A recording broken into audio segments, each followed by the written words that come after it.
Welcome to the African History Network show right here on 910 AM, the Superstation of Future Radio. I'm your host, Brother Michael M. Hotep. It is Sunday, August 30th, 2020, and we are live. We are at almost the end of August. This year is going by quickly.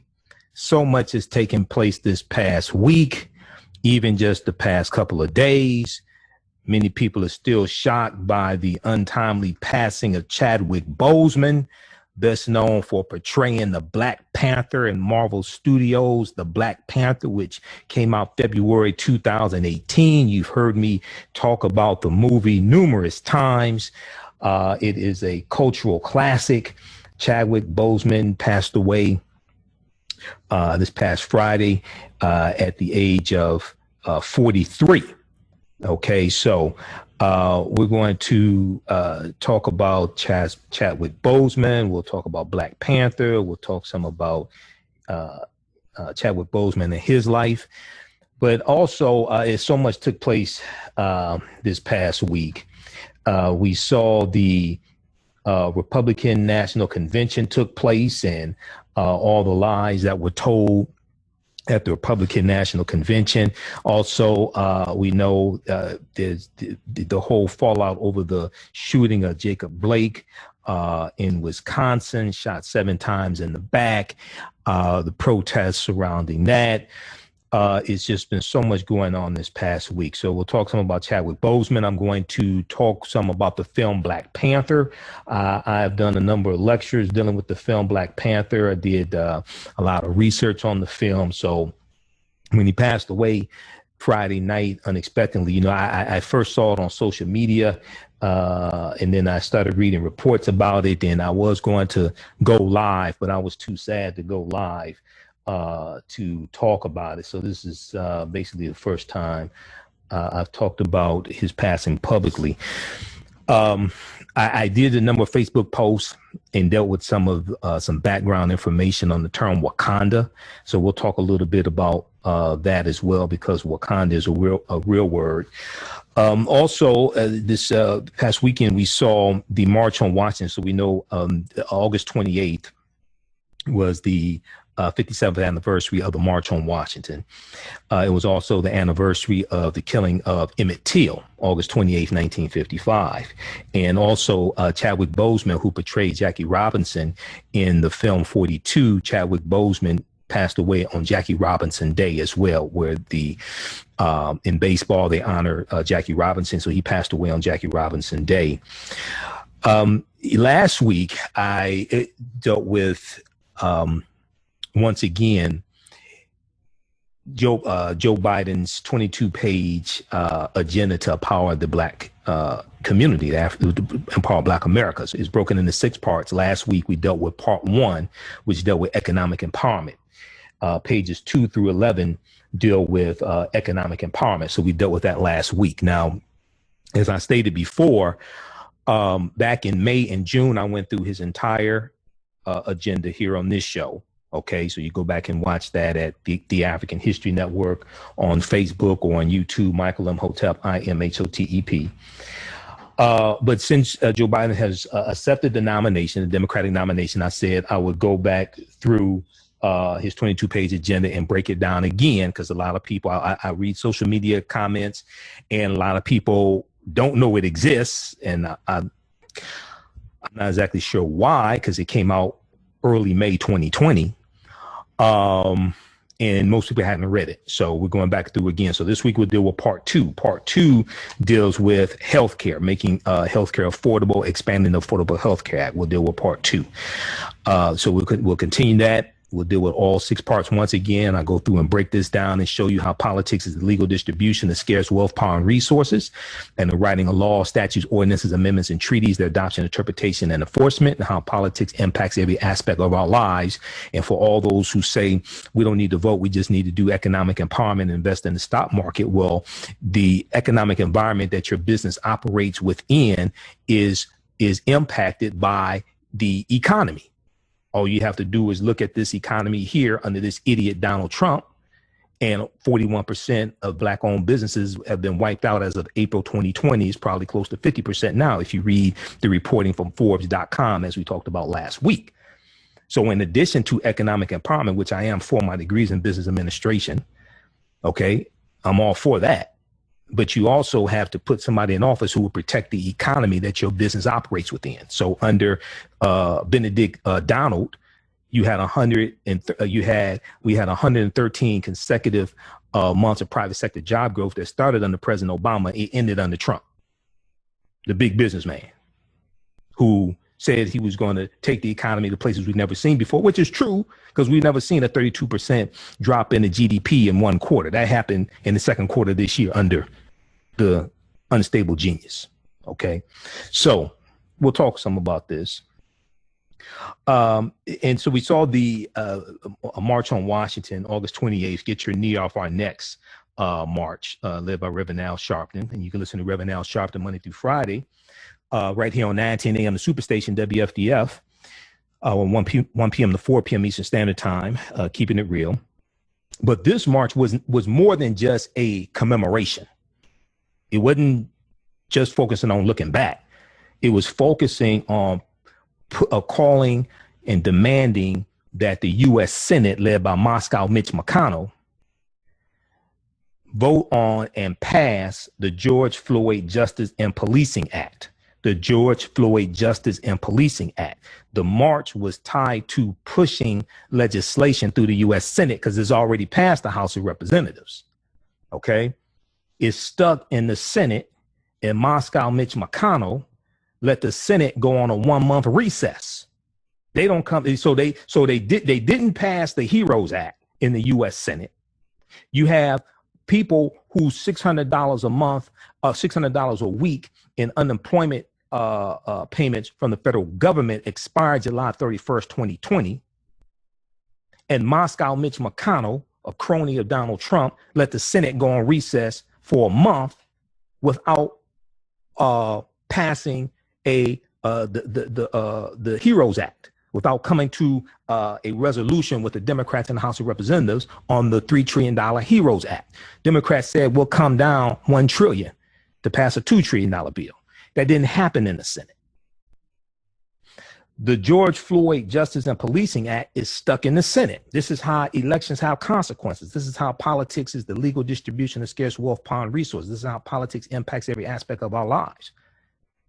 Okay, when I talk to activists and some of them say, well, we've been able to get this done, we didn't have to vote. We protested, we got this done, we didn't have to vote. You had to have somebody in office to properly respond to your protests.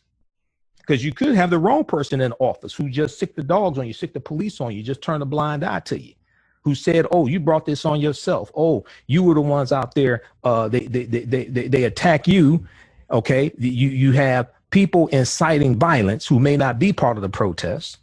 And then they just lump you all together and turn a blind eye to you. You have to have people in office who can be pushed to do the right thing. Well, how did they get in office? They were elected. Either elected or appointed by somebody who elected. Once again, politics is the legal distribution of scarce wealth, power, and resources, and the writing of laws, statutes, ordinances, amendments, and treaties, their adoption, interpretation, and enforcement. Politics impacts every aspect of our lives, from the water we drink to the air we breathe to the food we eat. It impacts our businesses. It regulates our businesses. The economy that our businesses operate within is regulated by politics. Right here in the city of Detroit, Governor Gretchen Whitmer, through her leadership, okay, her executive order shut down the casinos here in Detroit, Motor City, Greektown, and MGM Grand. The three casinos, now they're open back up now, okay, but they were shut down for a number of months. Those three casinos pay the city of Detroit $600,000 in taxes every day because of lack of leadership coming from the White House and no national strategy to deal with coronavirus. Governors then had to take the initiatives on their own. So Governor Gretchen Whitmer had to shut down the casinos. Then the city of Detroit lost $600,000 a day in taxes. Therefore, Mayor Mike Duggan had to cut $338 million from the city budget, had to lay people off, all different types of things like this. It has a ripple effect. Just the fact that 41% of Black-owned businesses are out of business as of April this year, and we're in August, so it's probably close to 50% now, should tell you what happens when you have incompetent leadership. Elections have consequences. I told you in 2016, when Donald Trump asked black people, what the hell do you have to lose? The correct answer was everything. Your house, your car, your job, your health insurance, your business, your life savings, your life, everything. Then we'll do some fact checking for this RNC convention that painted this dystopian world that exists now under Trump. They're talking about what happens if Biden becomes president. Everything you're talking about is going on right now under Trump. The unstable genius. Okay? And then the mayor of Portland, Oregon came out today. He did a press conference today and talked about how Donald Trump is inciting the violence. This is serious. See, in 2016, people thought Trump was a joke. No, if you listen to this show, I warned you week after week. I saw what was coming because I study history. Donald Trump was running a Richard Nixon campaign. Donald Trump in 2016 ran on the platform of law and order. Law and order means protect white people and lock up African Americans. Richard Nixon, if you understand history, we would have seen Trump coming and we would have stopped his ass. We don't understand history. Richard Nixon was a backlash to the Black Power movement, the Civil Rights movement, affirmative action, the Civil Rights Act of 64, the Voting Rights Act of 65. He was a backlash to the rebellions taking place all across the country. All you got to do is study history. The rebellion in Detroit in 67, Newark, New Jersey, all of that. In March of 1967, President Johnson commissioned the Kerner Commission report, the National Advisory Commission on Civil Disorder, known as the Kerner Commission report, to study why the rebellions were taking place across the country. Richard Nixon, who ran for president in 1960, lost to John F. Kennedy, comes back in 68 and runs as a white backlash to all of that. And he ran on the platform of law and order. That was his platform. Well, what did Trump do in 2016? He ran on the platform of law and order as a backlash to 2 terms of President Barack Obama. He ran on the platform of unleashing the police because he talked about, and some police unions talked about how the Obama administration put the shackles on the police. And they were launching investigations into the patterns and practices of police departments, more so than any previous presidency. More so than any previous administration. Now, what's Trump's campaign? Law and order. So, and what is he doing? He is instigating these confrontations between Black Lives Matter and Trump supporters in various hotspots. And now he's going to Kenosha to meet with law enforcement. He ain't going there to help the condition. If we understood history, we would have stopped him. We have a second chance to stop them. We can't make the same mistake. I warned you in 2016. I just sit back and listen and say, okay, yo, this is what you want to do? Okay. All right. Don't say I didn't warn you, as I told you. So this is why if you go back and listen months ago, and Joe Biden said, he's not for defund the police. I said, good. I said, defund the police is a losing strategy. Do you understand what the hell's about to happen? I told you this months ago. I said, defund the police. The terminology, that's a losing strategy. Because I knew what Trump was going to do. He's doing it just right now. He's telling white people, especially in the suburbs, if Joe Biden becomes president, you're going to have chaos. Look at all this chaos right now. It's happening under Trump. But he's saying, I will protect you from all of this. We have to have law and order. Now, he's the president of lawlessness and disorder because he don't follow the laws. His presidency, his administration violates the Hatch Act. Okay? He doesn't follow the laws, violates the Emoluments Clause. He don't follow the laws. Okay? He's talking about law and order. Protect white people, lock up African Americans. He's running the Richard Nixon strategy, Richard Nixon campaign. Okay? So how many times, how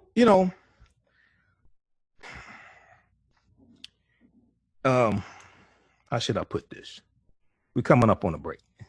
How many times we had to be ignorant of history and suffer the consequences? All this stuff was predictable. I told you it was going to happen. So we have to be smarter if we're activists and things like that. We got to be smarter and understand if these confrontations, I understand self-defense. Trust me, I understand this. You've heard me talk about the book, This Nonviolent Stuff That Gets You Killed, How Guns Made the Civil Rights Movement Possible by Professor Charles E. Cobb Jr. I know we're coming up on the break in just a second, JT. You've heard me talk about this, but we got to be smarter than this. I'm looking at what's happening. I say, hold on. This is why I told you when you read the op-ed from Joe Biden from a few months ago, talking about law enforcement, and you got a lot of activists. I love the activists, but a lot of people don't understand this because you have to understand politics and understand history. Okay. And when where is that? Let me give you this and we'll go to break here. USAtoday.com. Read this. Biden. We must urgently root out systemic racism from policing to housing to opportunity. We must urgently root out systemic racism from policing to housing to opportunity. And he talks about not supporting defunding the police.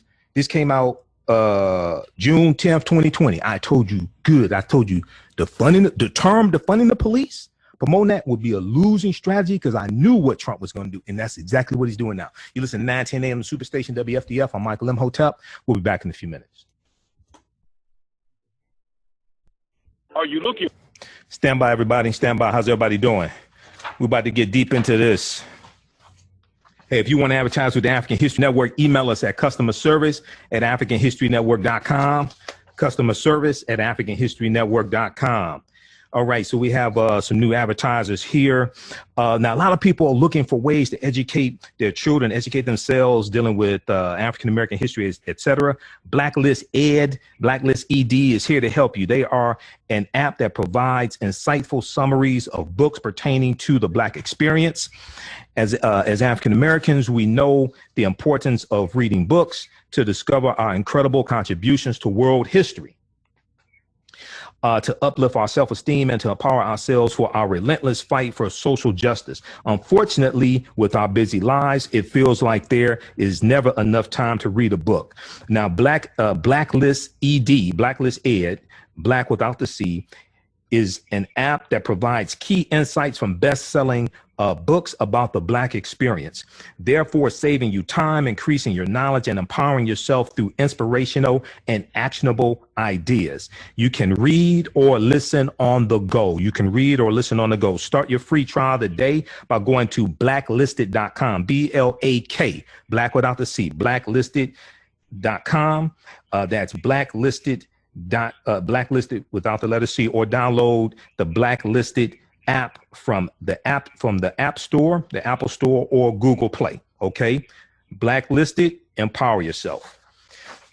A lot of people are looking for healthy products. Sage and Elm Apothecary.com designs over 60 different beautifully handcrafted soaps, natural toothpaste, hydrating oils, deodorants, face masks, shampoos, conditioners, and so much more. Visit their website, sageandelmapothecary.com. Welcome back to the African History Network show right here on 910 AM, the Superstation WFDF. I'm your host, Brother Michael M. Hotep. It is Sunday, August 30th, 2020, and we are live. Hope everybody's doing well. You can give us a call, 313-778-7600. 313-778-7600 is the call-in number. If you have a question or comment, 313-778-7600. Once again, that article I was talking about right before the break from USA Today came out June 10th. Is the op-ed that Joe Biden wrote for USA Today. Read this. We talked about it when it came out back in June. Biden, we must urgently root out systemic racism from policing to housing to opportunity. Federal dollars should not go to departments that violate people's rights or turn to violence as a first resort, but I don't support defunding the police. I don't support defunding the police.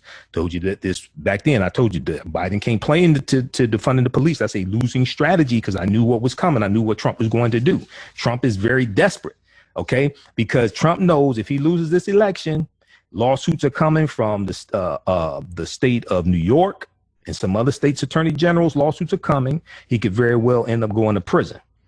So he's fighting tooth and nail, and is going to the next 60 some odd days is going to be very ugly. You know, well, they're going to look like Trump. You know, so. But hey, I warned you. All right. Now, on the African History Network show, we focus on educating, empowering, and inspiring people of African descent throughout the diaspora and around the world. Because right now, it's corrects wrong behavior. What you do for yourself, what you do to yourself, and what you allow other people to do to you and get away with over and over and over again, because we don't understand history, is based upon what you think about yourself. What you think about yourself is based upon what you have been taught about yourself. What you've been taught about yourself is based upon everything you read, heard, and seen about yourself. So when you control the radius of a man's thoughts, you can control the circumference of his actions, because the mind can't do or teach what it doesn't know. Now, we deal with a number of different topics here on the African History Network show. We deal with current events in history and politics, education, economic empowerment, entrepreneurship, relationships, love, sex, health issues, and much, much more. Sign up for our email newsletter. Text the word Kemet, K-E-M-E-T. Text the word Kemet, K-E-M-E-T, to 22828 to sign up for our email newsletter. Also visit our website, AfricanHistoryNetwork.com, AfricanHistoryNetwork.com. Sign up for our email newsletter there as well at AfricanHistoryNetwork.com. Okay.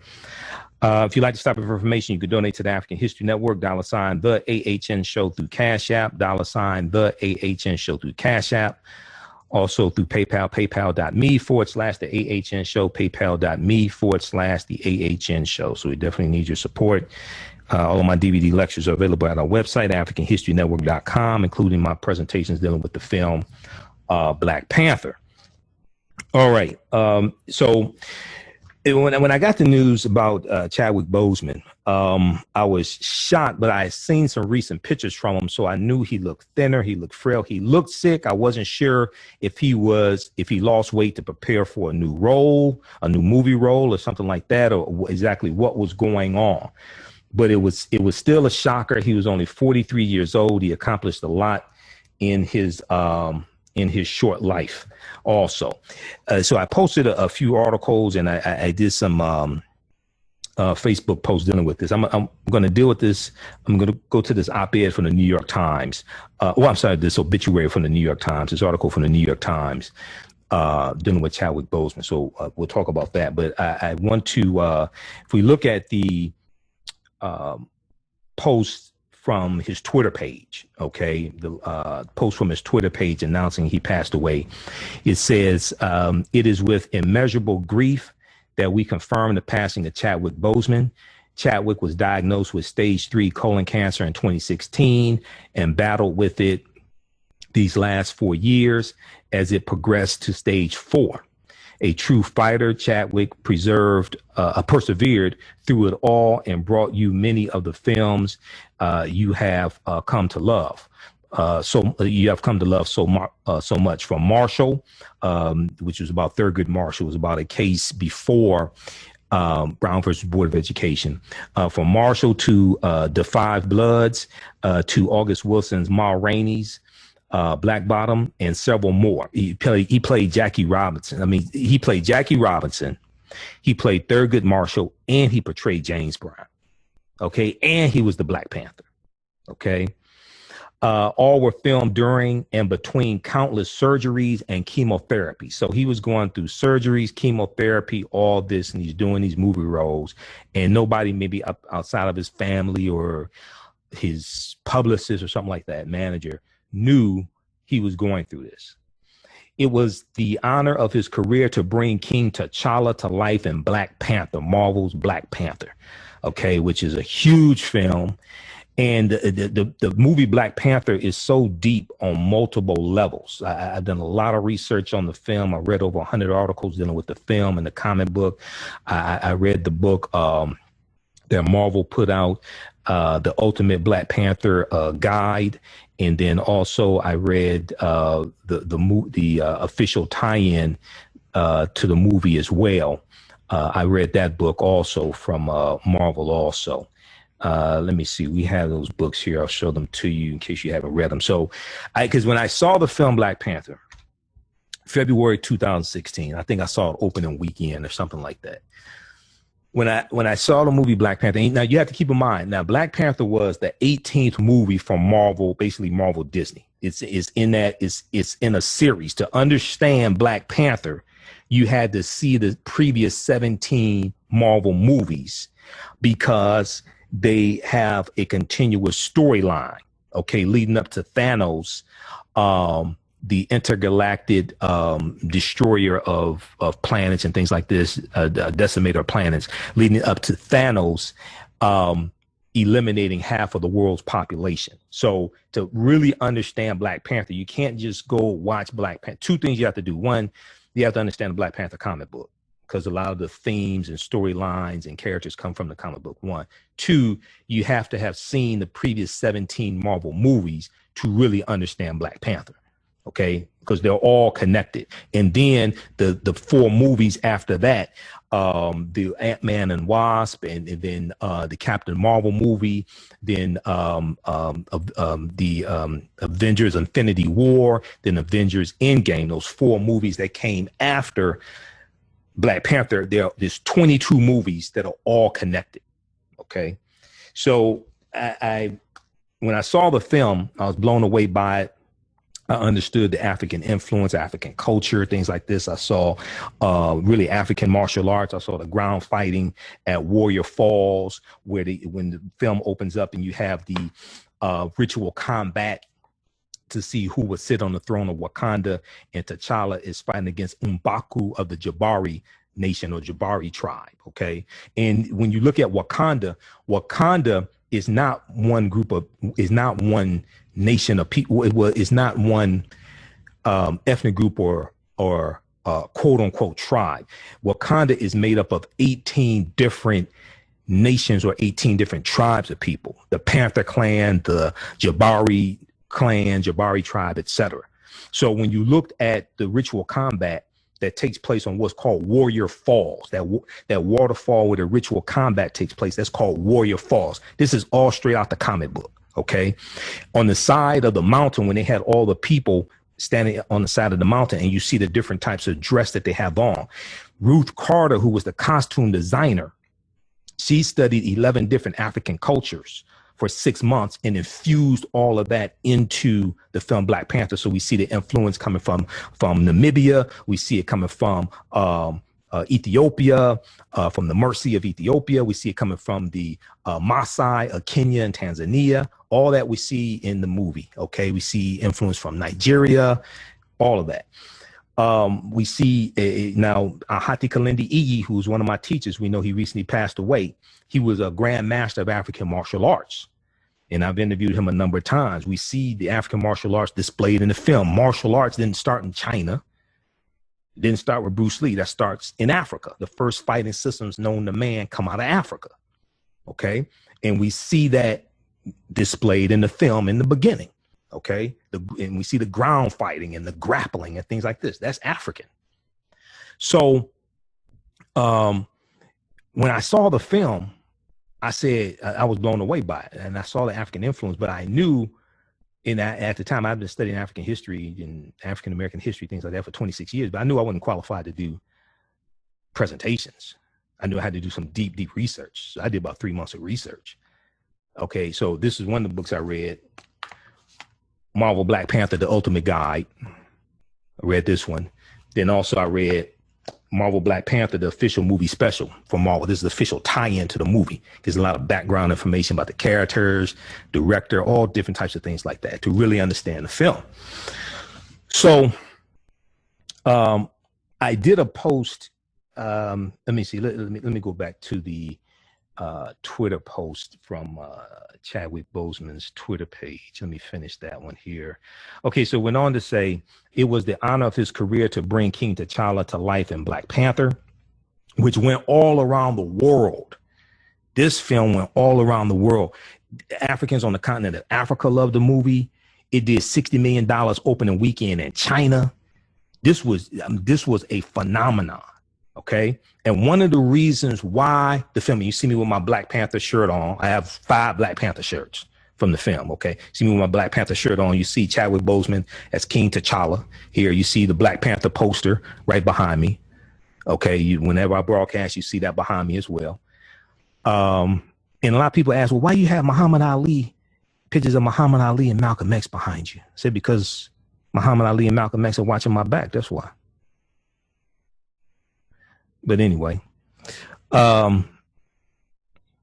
so I knew I had to do some deep research to really understand the film.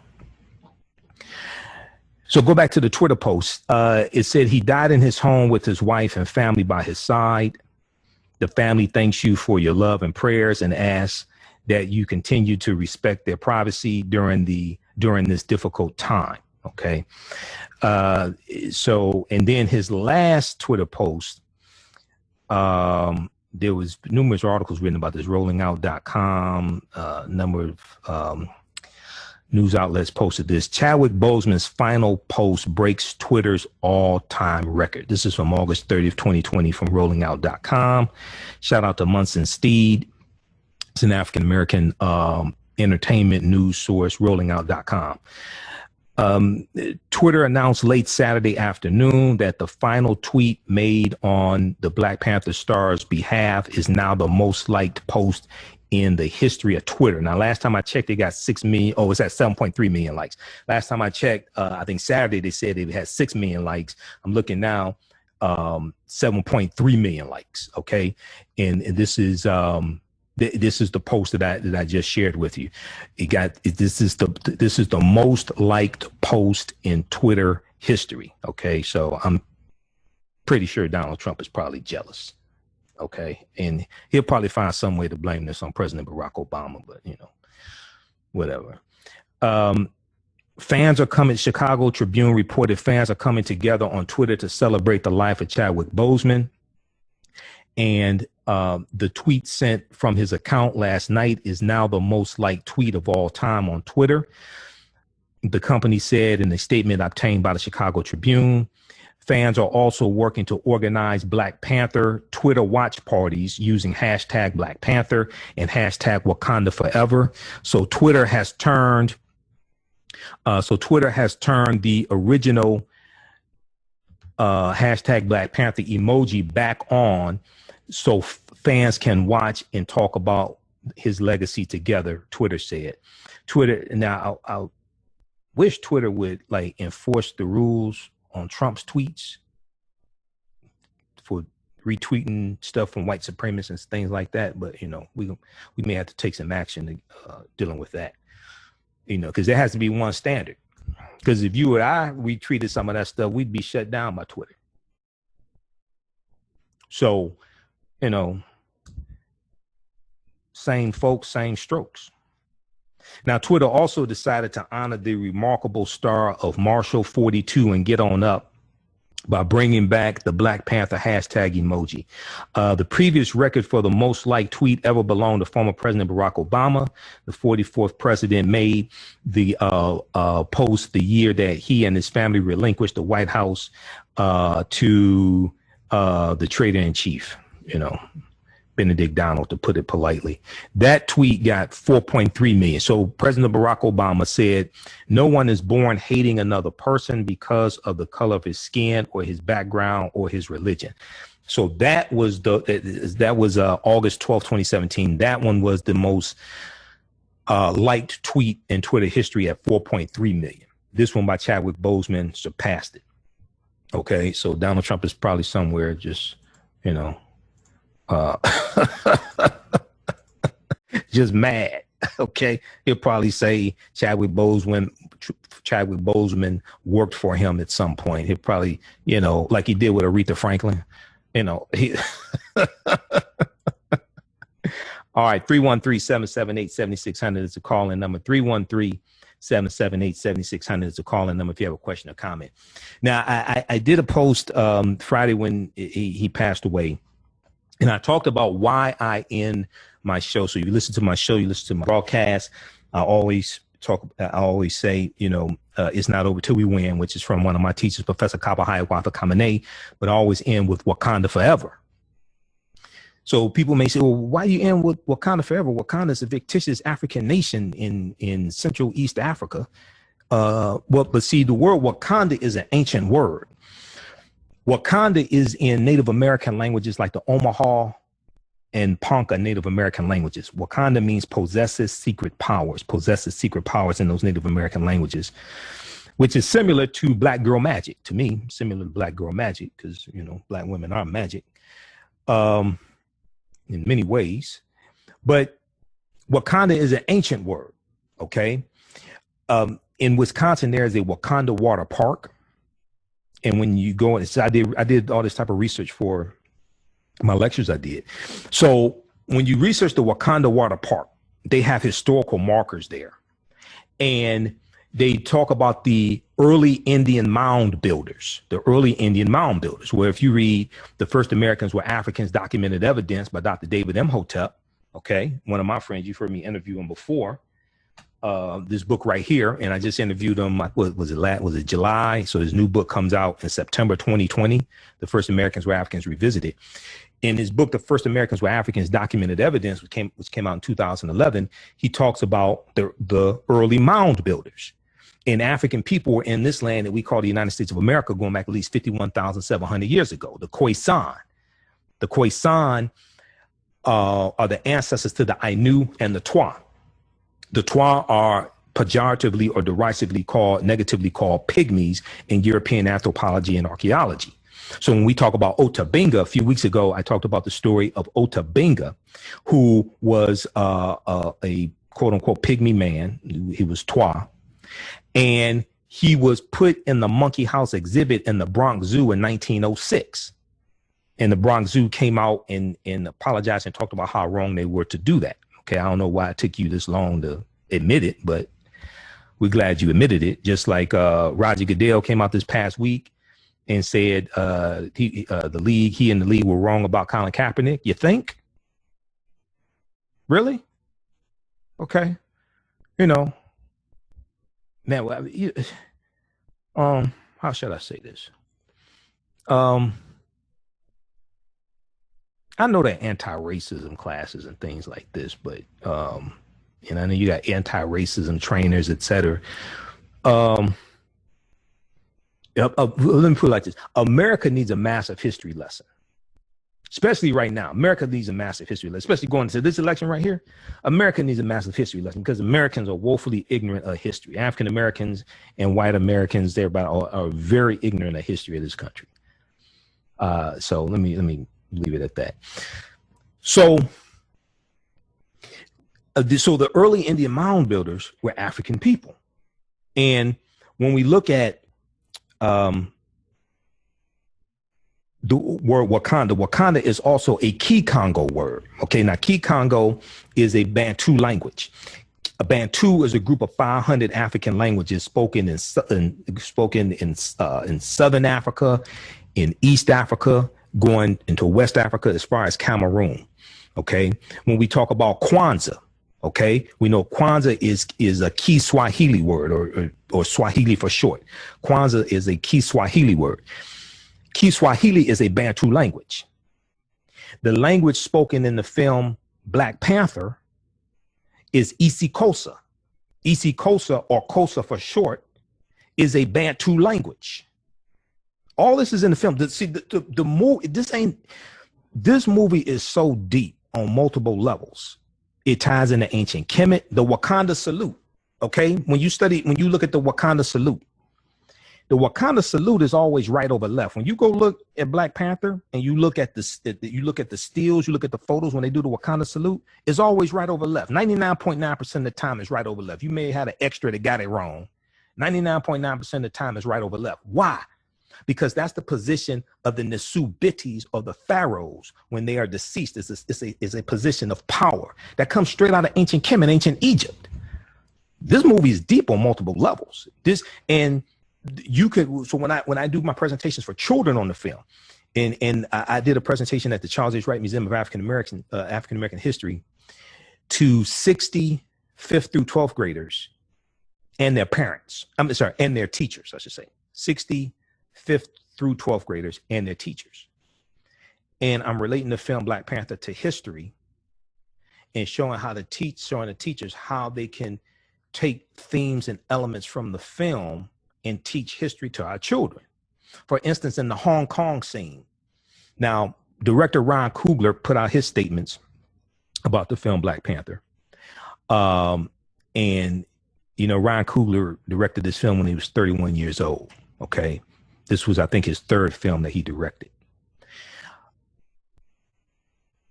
For Variety.com, Ryan Coogler did like a behind the scenes. And I show this to you in my lectures. He did like a behind the scenes, and he's breaking down the film, how they made it, the different scenes of it, etc. But he talks about the color scheme of the way T'Challa, Lupita Nyong'o's character, and General Okoye were dressed in the casino scene in Hong Kong.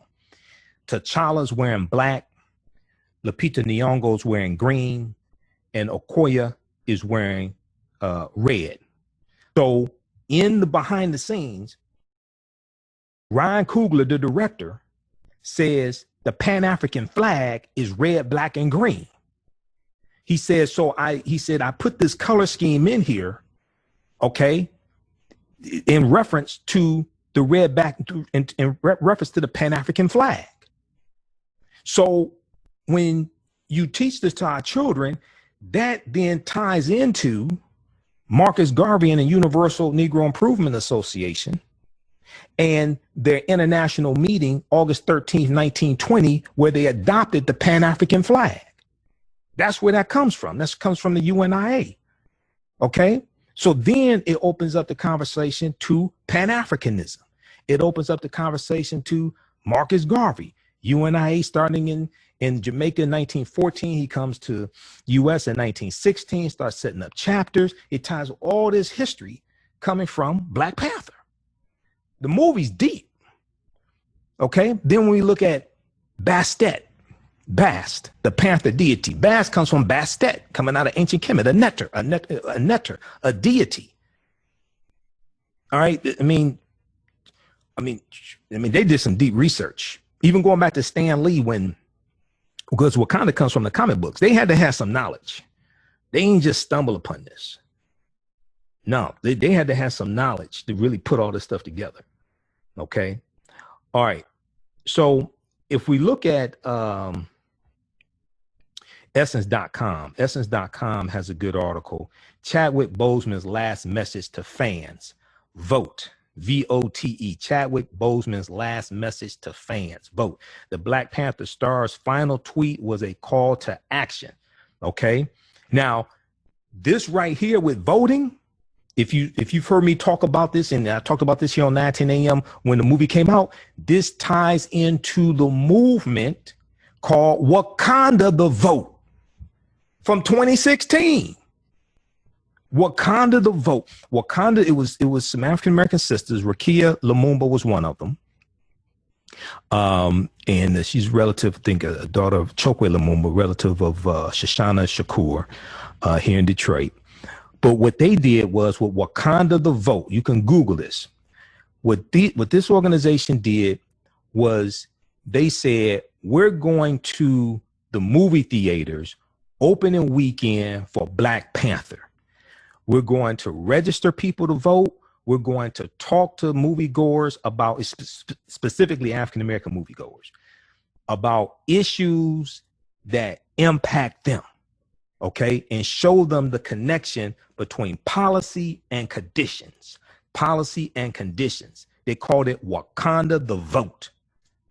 It was huge. They got good results from that. And then a couple of weeks later, the movie with Oprah Winfrey came out. I forgot the name of that movie.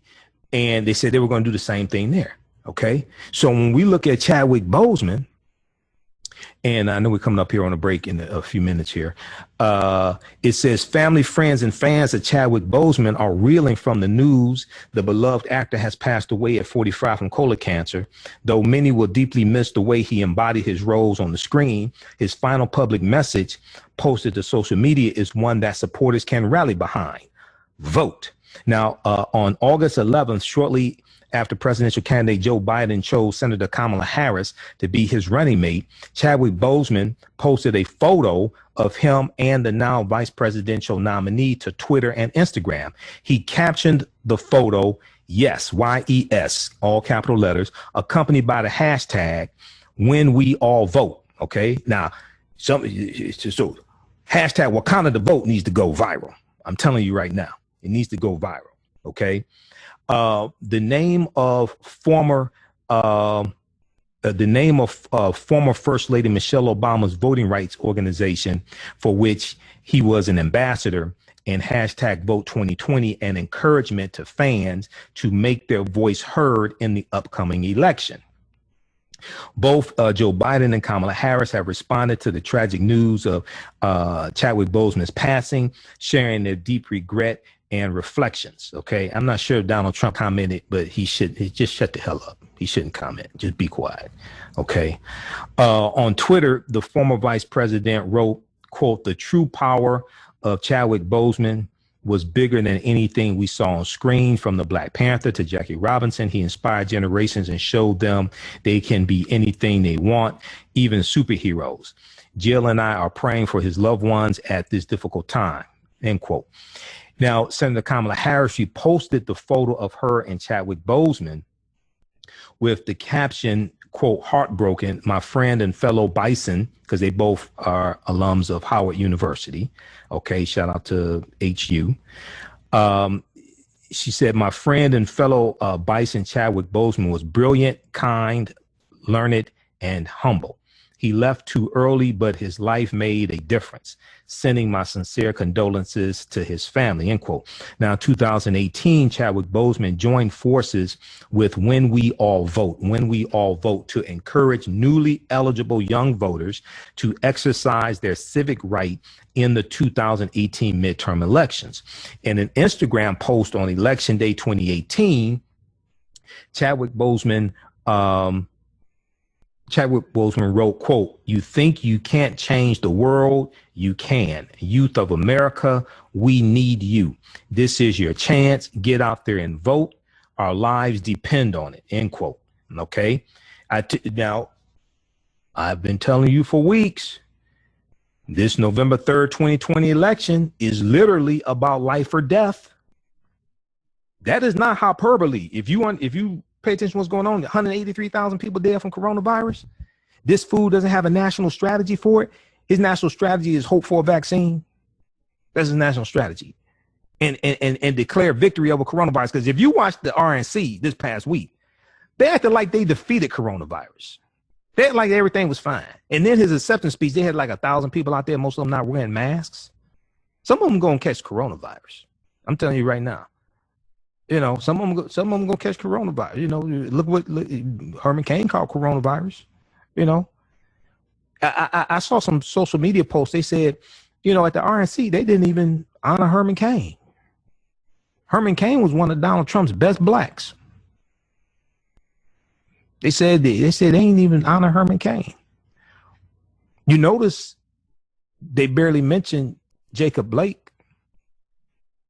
Really didn't mention it. And when they talked about Kenosha, Wisconsin, it was in reference to law and order and cracking down on the quote unquote violent protesters, things like this. They didn't want to deal with why they were protesting. So they talked about law and order, but didn't want to deal with police brutality and did not want to deal with holding police accountable. Hashtag we tried to tell you. Okay, so let's continue with this. Then we're coming up on the break. We have any callers, JT? Yeah, we have 2 current. Okay, so just hold on, just say how many minutes before the break? We have 5. 5 minutes before the break. Okay, good. All right. Let's see here. Chadwick was an inspiration to us all to dream bigger and a reminder of the superpower we all had within ourselves, particularly in communities of color. Crystal Carson, communications director for When We All Vote, told Essence after news of Chadwick Boseman's passing, quote, "We are so proud to know he supported the work of When We All Vote, and we hope to do more with Chadwick leading up to the election.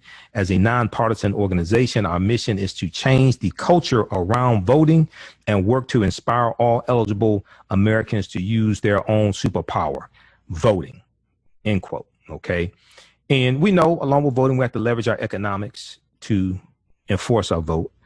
We know we have to vote strategically, but if our vote didn't matter, why do Republicans work so hard to suppress the African-American vote? And why is Donald Trump working so hard to discredit mail-in voting when Republican states are known for mail-in voting, like Florida? Let's go to the phone lines. Who we have on line one, JT? All right, so on line one, we're going to go to Rodney. Rodney, you're on the air. Hey, Rodney, welcome to the African History Network show. Thanks for holding. Tell us where you're calling from, Rodney. I'm from Detroit. How you doing? Okay, you calling from Detroit? Yeah. Okay. Yeah, these women that were in Panther, Black Panther, boy, they were beautiful. They were dark complected, man, they were beautiful. Oh, you said the women in Black Panther? Yeah, they were beautiful, man. Oh yeah, you're right about that, brother. Go ahead. No argument here. Lupita Nyong'o, General Okoye, Angela Bassett. Absolutely. She was the lightest skinned one of all of them. Who, Angela Bassett? They were beautiful, man. Absolutely. And all the women in Black Panther had natural hair also, or they were bald. That was another theme. Yeah, but you know my favorite movie was? What's that? Superfly. Superfly? Which Superfly? There've been a number of Superflies. You talking about the original with Ron O'Neal? The original with Ron O'Neal. Okay. We're coming up on a break here in a couple of minutes. Why was Superfly your favorite movie? That was my favorite movie. Why was it came to life because every black in America wanted to be like Ron O'Neal. Right, but he was trying to get out the game. He wasn't trying to stay in it. If you actually understand the movie, he's trying to get out the game. They sold a lot of cars, a lot of platform shoes, a lot of bell-bottom pants. Mm-hmm. I mean, they did a lot from that movie. Right. That's one of the early blaxploitation movies. All right, Rodney, keep listening, man. Thanks for calling. Okay. We're coming up on a break. We need to go to break right now, JT. Yeah. Let's go to break, and then who do we have next? We'll have Theo after. Theo, okay. We'll come to Theo on the other side of the break. Stand by, everybody. 313-778-7600. 313-778-7600. Listen to the African History Network show right here on 910 AM, the Superstation WFDF, and on iHeartRadio. Download the iHeartRadio app. Listen to us there as well. I'm Michael M. Hotep. We'll be back in a few minutes. Are you looking? Stand by, everybody. All right. Hey, if you want to advertise with the African History Network, email us at customerservice@africanhistorynetwork.com. customerservice@africanhistorynetwork.com. Now, a lot of people are looking for good books to read dealing with African-American history, and Black Heroes of Fire, Black Heroes of Fire is an excellent book by author DeKalb Walcott Jr. DeKalb Walcott Jr. This book deals with the history of the first African-American fire company in Chicago. Black Heroes of Fire introduces and describes the background of the members of Engine Number 21. Engine Number 21 was Chicago's first organized, paid African-American firefighting company. Find out about their heroism and their exploits in the book Black Heroes of Fire by author DeKalb Walcott Jr. It's available right now at Amazon.com, as well as BlackHeroesOfFire.com, BlackHeroesOfFire.com. Now, a lot of people want to get back in shape, and a lot of African-American women want to get back in shape. They've been at home because of coronavirus. Some want to get back in shape, and there's still some time left in summer. SheRanHerselfFit.com can help you with this. Now, She Ran Herself Fit's mission is to inspire and motivate women to make healthy lifestyle changes. She Ran Herself Fit is a brand that promotes women living a healthy lifestyle. Women, especially African-American women, living a healthy lifestyle. By making small sacrifices in our daily routine and changing our diet, we can combat many of the different diseases that are prevalent in the African-American community. The owner of She Ran Herself Fit, her name is Felicia. Felicia lost over 200 pounds by changing her diet and running. You go to the website, you can see pictures of Felicia. She looks great. Okay. And I don't tell my girlfriend I said that. But running may not be your motivation, but find out what drives you to be fit. Visit the website SheRanHerselfFit.com, SheRanHerselfFit.com to purchase their apparel and get more information. Now, a lot of people want to get their financial house in order, and certified financial planner Martisha Patterson can help you with this. Martisha Patterson has over 20 years in the wealth management industry. She will help you apply proven tools, techniques, and strategies so you can meet your financial goals. Okay. Contact her for a free consultation today. Her number is 646-552-4384, 646-552-4384, or visit her website, pattersonplans17.com, pattersonplans17.com. Okay. For Martisha Patterson. All right. Email us at customer service at AfricanHistoryNetwork.com, customer service at AfricanHistoryNetwork.com. Buy 1 month, get 2 months free if you want to advertise with the African History Network. A division of Adele Media. Welcome back to the African History Network show right here on 910 AM, the Superstation WFDF. So time goes by quickly. We're already in our second hour. Oh, man, time goes by so quickly. We may go a little past. We may continue some on our social media platforms. I'll be doing some broadcasts throughout the week. First hour, we talked about Chadwick Boseman, the tragic passing of Chadwick Boseman. Passed away age 43 this past Friday. He starred in 42, portraying Jackie Robinson. He starred in the movie Marshall, portraying Thurgood Marshall. Also, he was the Black Panther, and he portrayed James Brown in Get On Up. Okay, so basically nobody knew he had stage 4 colon cancer, except for those, in his family, what have you, close to him. Let's call in numbers 313-778-7600. I've also been breaking down some of the film Black Panther. It's a deep movie. I've done extensive research on the film Black Panther for lectures that I've done on it, and we've talked about it here on 910 AM Superstation as well. So also right before the break, I talked about the initiative called Wakanda The Vote. Wakanda The Vote. There are a couple of articles you can read dealing with Wakanda The Vote. And one of them is from, let's see, let's try to pull this up here. One of them is from Blavity.com. These Black women launched hashtag Wakanda The Vote to register voters at Black Panther screenings everywhere. Okay. And, I reported on this back when it happened. I thought it was an excellent idea. ABC News reported on this also. abcnews.go.com has an article dealing with this. Blavity.com has an article dealing with this as well. The initiative hashtag Wakanda The Vote. They need to bring that back now. They need to really push that right now. Okay. Hashtag Wakanda The Vote. abcnews.go.com is the website. Hashtag Wakanda The Vote uses popularity of Black Panther to register voters. The activists have also launched hashtag Wrinkle the Vote around the movie A Wrinkle in Time. That was the movie I was trying to think of with Oprah Winfrey, A Wrinkle in Time. Okay, let's go back to the phone line. I have Theo Broughton on from Hood Research. Is this Theo Broughton? Yes, it is. Happy Sunday to you. Hey, happy Sunday, really Theo. How you doing? I'm doing fantastic. I enjoy your program. Thank you. I just have a lot of questions. Question one, did Boseman have any children? I don't remember if he had any children. Let me see something. What did it say? I have to go back and look. Well, go ahead. What's your next question? I'll look at that. Yeah.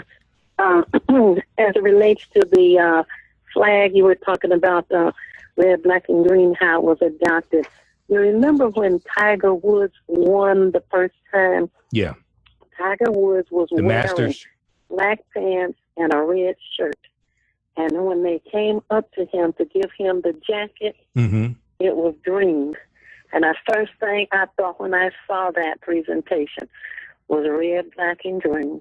Right, but does he know what that means?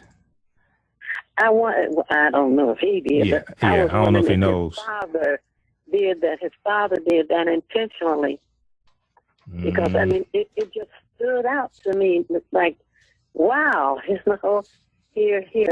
Well, he usually wears a red shirt, though. He usually wears a red. I don't know if he knew what that means. He may have gotten like 1/4 of the understanding of it. But anyway, go to your next point.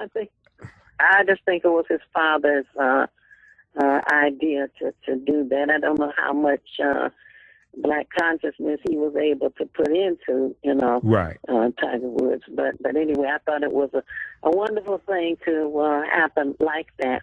Now, as it relates to the vote, Wakanda vote, if that's on the website, you were saying hashtag Wakanda vote, and we need to help that go viral. There was an initiative in 2018 called hashtag Wakanda The Vote. I think they have a website. If you just Google hashtag Wakanda The Vote, information will come up. You read the articles I was talking about like the one from abcnews.com entitled hashtag Wakanda The Vote uses popularity of Black Panther to register voters. So I know they had a website, and they had you text the word warrior to 91990 to get started. So hopefully all that is still up and running. Oh, okay. Now, the other thing that I wanted to say is there was the saying, no justice, no peace. And we at Her Research and others have been saying no justice, no profit, because you were mentioning the economics earlier also. No justice, no profit is more important, because when they were saying no justice, no peace, too many people were thinking, well, that's violent. No, it's not about violence. But no justice, no profit makes a better point. Just like the Black Lives Matter, what I appreciated you saying was Black Lives Matter even more when they vote. And what you said was the protests, demands were about policy changes, etc. But they can't go home and sit on their hands. They need to vote and put in people who can make those policy changes. And I really appreciated you, adding that to it. Okay, thank you. What we have been doing was sharing your addition to that statement. And the other thing is we have to leverage our economics to enforce our vote as well. So it's like there should be economic boycotts against a lot of these corporations that advertise on Twitter, to put pressure on Twitter to regulate Donald Trump's tweets better. There should be when we have Republican senators and members of the House of Representatives, that just like Moscow Mitch McConnell. Okay, so a lot of people don't know. If you go to FEC.gov, the Federal Elections Commission, FEC.gov, everybody who runs in a federal election at the national level, you can go to FEC.gov and you can find out who donated to their campaign and the corporations that donated to their campaign. Okay, so back in 2018, see, we don't understand how to play the game. Okay, back in 2018, when Cindy Hyde-Smith, the Republican senator from Mississippi, made her comments about being in the first row at a public hanging. Okay. And she was joking when she said that, even though Mississippi had the most number of lynchings, okay, from about 1882 to 1964, 1968, they had over 500 lynchings, right? And we know it was Mississippi where Emmett Till was lynched August 28, 1955. So it was exposed corporations that donated to her senatorial campaign. She ended up giving those corporations the money back, because some of them, they got exposed and they were asking for their donations back, things like this. Well, that's public knowledge at FEC.gov, Federal Elections Commission. So we don't understand how to leverage our economics and push our agendas and put pressure on these people. So there should be immense pressure on Moscow Mitch McConnell. Okay, economic pressure on the corporations that help support him. There should be pressure on them to have him call the Senate back, to convene the Senate back from their recess to pass the HEROES Act, because they left and didn't come to a consensus with Democrats on the HEROES Act. There should be pressure on Republicans in the Senate to pass the George Floyd Justice and Policing Act. Okay, they came out with this flimsy police reform bill that was weak, Republican in the Senate, And they use Senator Tim Scott, the Black Tea Party Republican from South Carolina, who said he wasn't going to vote for reparations. They use him to be the mascot. I mean, the mouthpiece for that flimsy bill, right? Yeah, we don't understand this. Well, let me tell you the other thing. We need to do. Everyone who knows someone that lives in Kentucky, the state of Kentucky, right, should call their friends, relatives, coworkers, whoever, and ask them to vote for Amy McGrath against Mitch McConnell, because since he is in charge, he determines what is on the agenda when they convene. Mm-hmm. But if we call those that we know who live in Kentucky and can vote, make them aware. Hopefully they would be, but don't assume that every voter in Kentucky knows that they should help get Mitch McConnell out of office. And Amy McGrath is the person who is running for the Senate in Kentucky. Right. Mm-hmm. And Amy McGrath has to, I don't know if she's been doing it, she has to reach out to the African American community there in Kentucky, but she has to, she has to really come on strong with her campaign. And Moscow Mitch McConnell has to go, seriously. Right. And then we contacting people that we know who live in Kentucky and can vote to help things change. Right. Right. Let's do everything we can. We need rid of these Republicans to bring a balance to Congress. Well, not only that, the Democrats have to take back control of the Senate. Otherwise, you can't get these bills passed through the Senate. The Democrats in the House of Representatives passed 433 bills in 2019. 80% have died in the Senate, or they're being blocked in the Senate. Okay, so I'm neither Democrat nor Republican, but I understand the process, and I understand whose policies are more beneficial for African Americans, and they definitely ain't Republicans. Okay, really, and that's why I'm saying if we can drop 4 senators, they're about 6 or 7 who are shaky right now. But if we can get rid of at least 4 of them, then that will bring the Senate to a Democratic majority and join in with the House. It'll flip. Yeah, it'll flip. Mm-hmm. All right, Theo, I got to run. Okay, thanks for calling. Thank you. Let's go back to this. How's everybody doing? Everybody share this broadcast. We're broadcasting on our social media platforms, our Facebook fan page, The African History Network, The African History Network, and my personal page, Michael M. Hotep, IMHOTEP. So everybody share the broadcast, okay? All right, so check out hashtag Wakanda The Vote as well. All right. If we look at in the last 30 minutes of the show, we're going to get into Joe Biden's agenda to empower Black America. Joe Biden's plan for empowering Black America. We're getting to part 2 of it, which deals with healthcare. Last week we dealt with part 1, which dealt with economic empowerment. Pages 2 through 11 deal with economic empowerment. Now, keep in mind, I went through this. I spent 6 weeks, May through June, going through this. I'm doing it all over again. Okay, and then after those 6 weeks, then we'll look at Ice Cube's contract with Black America. And as I said on last week's show, some of the things he talks about in the contract with Black America, Biden has in his Black agenda, which came out in May. And most of our people haven't read it or don't even know it exists. Okay, so we know about WAP, but we don't know about this. So, okay.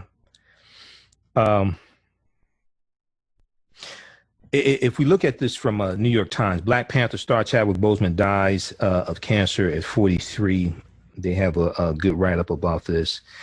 Chadwick Boseman, the regal actor who embodied a long-held dream of African-American moviegoers as the star of the groundbreaking superhero film Black Panther, died on Friday at his home in Los Angeles. He was 43 years old. Now, his publicist confirmed the death, saying Mr. Boseman's wife, Taylor Simone, who he recently married, Taylor Simone Ledward, and family were by his side at the time.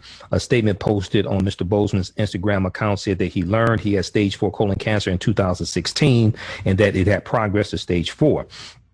A true fighter, Chadwick persevered with it all. Now, a private figure by Hollywood standards, Chadwick has details about his personal life. Okay. He found fame relatively late as an actor. He was 35 years old when he appeared in his first prominent role as Jackie Robinson in 42, but made up for lost time with a string of star-making performances in major biopics, whether it was James Brown and Get On Up. And he played James Brown. He learned to dance like James Brown, all of that.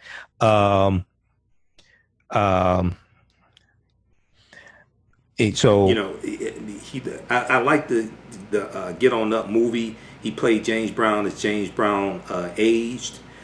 So I mean, he was very, very talented, and there is a certain amount of pressure that is put on you when you play a historical figure, okay? Because there are people still alive that knew that person, all right? So there's a lot of pressure, and to be able to play three different, vastly different historical figures, and then play a comic book superhero. I mean, you have to be extremely talented to do that. So he appeared in his first prominent role as Jackie Robinson in 42, but made up for lost time in a string of star-making performances in major biopics. Whether it was James Brown in Get On Up, or Thurgood Marshall in Marshall, or T'Challa in Black Panther, Chadwick Boseman's unfussy versatility and old-fashioned gravitas helped turn him into one of his generation's most sought-after leading men. News of his death elicited widespread shock and grief, and many prominent figures in the arts world and civic life paid tribute to Mr. Boseman. Martin Luther King III, a human rights activist and eldest son of Dr. Reverend Martin Luther King Jr., said the actor had, quote, brought history to life on the silver screen, end quote, in his portrayals of pioneering black leaders. We know Joe Biden sent out his condolences as well. Oprah Winfrey, also posting on Twitter, wrote that Chadwick was, quote, a gentle, gifted soul, quote, showing us all the greatness in between surgeries and chemotherapy, she added, and chemo, she added. The courage, the strength, the power it takes to do that. This is what dignity looks like. Boseman had admired T'Challa and Marvel's Black Panther comics since attending Howard University, where he worked at an African bookstore as an undergraduate. When the opportunity came to bring the character in his fictional African homeland of Wakanda to the big screen, Chadwick Boseman embraced the role's symbolic significance to black audiences with a statesman pride and devotion. He lobbied for the characters to speak in authentic South African accents and led on-set cast discussions about ancient African symbolism and spirituality. Now keep in mind, once again, the language spoken in Black Panther is a real African language. It's called isiXhosa, okay? It's a real African language. And Nelson Mandela spoke isiXhosa. John Kanai is the actor who played Chadwick Boseman's father, T'Challa's father, T'Chaka, in Black Panther. And John Kanai speaks isiXhosa, okay? And I saw an interview that he did, and he made the suggestion to Ryan Coogler that they use that language because it's an authentic language, and it's a Bantu language also. They use that for the film. Okay, now the film shot in 2017 after Chadwick Boseman received his diagnosis was a cultural sensation. The first major superhero movie with an African protagonist and the first to star a majority black cast. It was near universally praised by critics for its thematic heft and array of dynamic performances from Lupita Nyong'o, Michael B. Jordan, and Angela Bassett, and others. So when he's filming Black Panther 2017, he has stage 3 colon cancer at that time because he was diagnosed in 2016. All right. Now, reviewing the movie for Slate, Slate.com, the writer Jamil Bowie, and I know we're coming up on a break in just a minute here, credited Mr. Boseman with imbuing the comic book hero with, quote, both regal confidence and real vulnerability, end quote. Audiences were even more enthusiastic. Joyful armies of fans participated in special outings and repeated viewings. And I know African Americans like Maya Crown Williams here in the Detroit area, they rented out theaters. There were African Americans who made money off this film too. Okay? African Americans, there were businesses like TV One that were running commercials promoting Black Panther.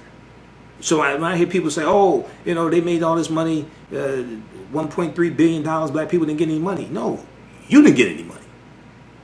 No, black people made money off this movie. You just didn't make any money off the movie. Audiences were even more enthusiastic. Joyful armies of fans participated in special outings and repeated viewings. Many came to theaters dressed in African-inspired clothing and accessories that they bought from African Americans and African people, often using a greeting from the film Wakanda Forever as a rallying cry. Okay, we're coming up on a break here. You listen to the African History Network show right here on 910 AM Superstation WFDF. I'm Michael M. Hotep. We'll be back in a few minutes. All right, stand by, everybody. All right, hey, email us at customerservice@AfricanHistoryNetwork.com if you want to advertise with the African History Network on current promotion. Buy 1 month, get 2 months free. Buy 1 month, get 2 months free. We have a few spots left. So a lot of people are looking for healthy products right now, healthy health and beauty products. SageandElmApothecary.com creates unique products, especially with you in mind. At Sage and Elm Apothecary, they use simple ingredients such as whole fruits, herbs, vegetables. Each product crafted offers a unique plant-based experience.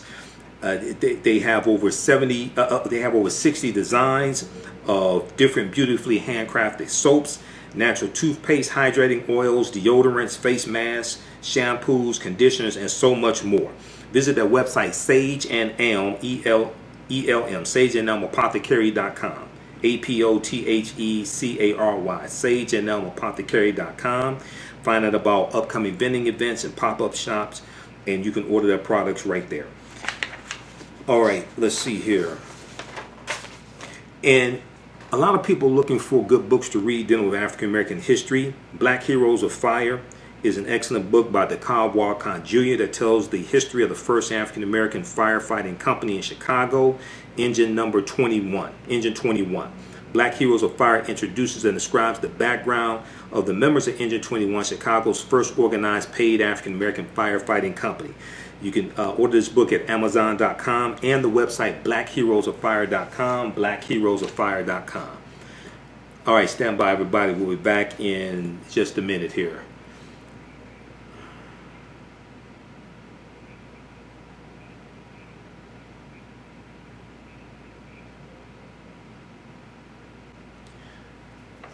Welcome back to the African History Network show right here on 910 AM, the Superstation WFDF. It is Sunday, August 30th, 2020, and we are live. Calling numbers 313-778-7600. 313-778-7600 is the call-in number if you have a question or comment. We have any more callers, JT? No, we do not. Okay. All right. Did you get that clip that I emailed you? Yeah. Okay. Yeah. Cue that up because I'm going to go there in just a minute here. All right. Thanks. All right. So let's go back to this article here from New York Times dealing with Chadwick Boseman. And we're broadcasting also on our social media platforms on Facebook, The African History Network, The African History Network on Facebook. My YouTube channel, Michael M. Hotep, IMHOTEP. We're also broadcasting on 910 AM Superstations. WFDF Facebook fan page as well. Okay. And if you follow me on my personal page, you may have seen the post that I did. Mark Lee on Mark Lee's show this morning. He had the Divine Nine on talking about their voting initiative and voter education and mobilization, things like that. And you heard Marnice Jackson on. So you've heard me talk about her. She was on this morning of Zeta Phi Beta Sorority Incorporated. You'll probably hear her on this show coming up soon. One of the final women of Zeta Phi Beta. Okay, so let's go back to this article here from the New York Times. Black Panther star Chadwick Boseman dies of cancer at 43. Now, the fervor around the film Black Panther helped to make the movie one of the highest grossing movies of all time, with more than $1.3 billion in earnings globally. Its success represented a moment of hope, pride, and empowerment for moviegoers around the world, and it marked an inflection point in Hollywood, where decades of discrimination against Black-led films gave way to a new era of increased visibility, and opportunity for African-American artists, Black artists. And one of the criticisms that it dispelled was that movies with a predominantly Black cast don't do well overseas. It made money overseas. It did $60 million opening weekend in China. Okay. Now, the statement on Chadwick Boseman's Instagram account said it was, quote, the honor of his career to bring King T'Challa to life in Black Panther. How the Walt Disney Company might continue the blockbuster franchise without Mr. Boseman, if at all, was unclear. Although a sequel had been scheduled for release in 2022, filming had yet to begin. On Twitter, fans quickly mounted a campaign demanding that Disney not recast the role. The studio had no comment. Now, just keep in mind, for those that don't follow the comic books, his sister Shuri at one point becomes Black Panther also. There was more than one Black Panther, people. Just so people understand this. Now, Chadwick Aaron Boseman was born on November 29th, 1976, in the small city of Anderson, South Carolina, the youngest of three boys. His mother, Carolyn, was a nurse, and his father, Leroy, worked for an agricultural conglomerate and had a side business as an upholsterer. Chadwick Boseman told the New York Times in 2019, quote, I saw him work a lot of third shifts, a lot of night shifts. Whenever I work a particularly hard week, I think of him. End quote. Now, it was not an upbringing that suggested a future in Hollywood. Chadwick Boseman was flanked by the traditional working class values of his parents on one side and an environment shadowed by racism on the other. In an interview with Rolling Stone in 2018, he recalled being the target of racial slurs as a child while simply walking down the street. His older brother, Kevin, a dancer who has performed with the Martha Graham and Alvin Ailey dance troupes and toured with the stage adaptation of The Lion King, was a guiding light. Chadwick told the New York Times that he first gained the confidence to pursue the arts while attending Kevin's dance rehearsals. Okay. He had the resolve to be like, no, I have something. I'm going to do it anyway, right or wrong, Chadwick said, of following his brother's example, and he was right. Okay, now, in high school, Chadwick Boseman was a serious basketball player, but turned to storytelling after a friend and teammate was shot and killed. He enrolled at Howard University with the dream of becoming a director. While taking an acting class there with the Tony Award-winning actress and director Phylicia Rashad from The Cosby Show, Boseman and his classmates were accepted to the British American Drama Academy in Oxford, England. The British American Drama Academy in Oxford, England.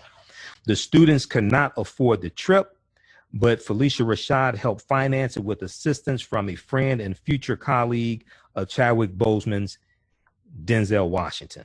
The great Denzel Washington. So after graduating from Howard University, Chadwick moved to New York to work in theater. He wrote and directed several plays, including Deep Azure and Hieroglyphic Graffiti, many of which were infused with the grammar of hip hop and Pan-African theology. He lived in the Bedford-Stuyvesant neighborhood of Brooklyn and earned money by teaching teaching acting to students at the Schomburg Center for Research in Black Culture in Harlem, named after Arturo Schomburg. A recurring role in the 2007 to 2009 ABC family series Lincoln Heights brought Chadwick Boseman to Los Angeles, where he soon felt the allure of movie stardom. Quote, before that, I just wanted to be an artist in New York, end quote, he said. I did not understand that coming to LA and trying to be a film actor was a completely different thing. Okay, so check out the rest of this article here from the New York Times, written by Reggie UGWU, UGWU, and Michael Levinson, okay, from August 28th, updated August 30th, 2020. Black Panther star Chadwick Boseman dies of cancer at 43. Okay, so shifting gears here, we have the shooting last week, Sunday. We have the shooting of Jacob Blake in Kenosha, Wisconsin. There's fallout from that, protests from that, etc. Shot 7 times in the back. More details have come out. USA Today has some fact checking on this to dispel some myths. Fact check: Jacob Blake did not brandish knife, get gun before Kenosha police shooting. Okay, read that. Jacob Blake did not brandish knife, get gun before Kenosha police shooting. I want to go to this clip here from MSNBC, Ali Velshi. This is from Sunday, August 30th, 2020. Ali Velshi interviewed Roland Martin, host of Roland Martin Unfiltered, and also Sonia Pruitt.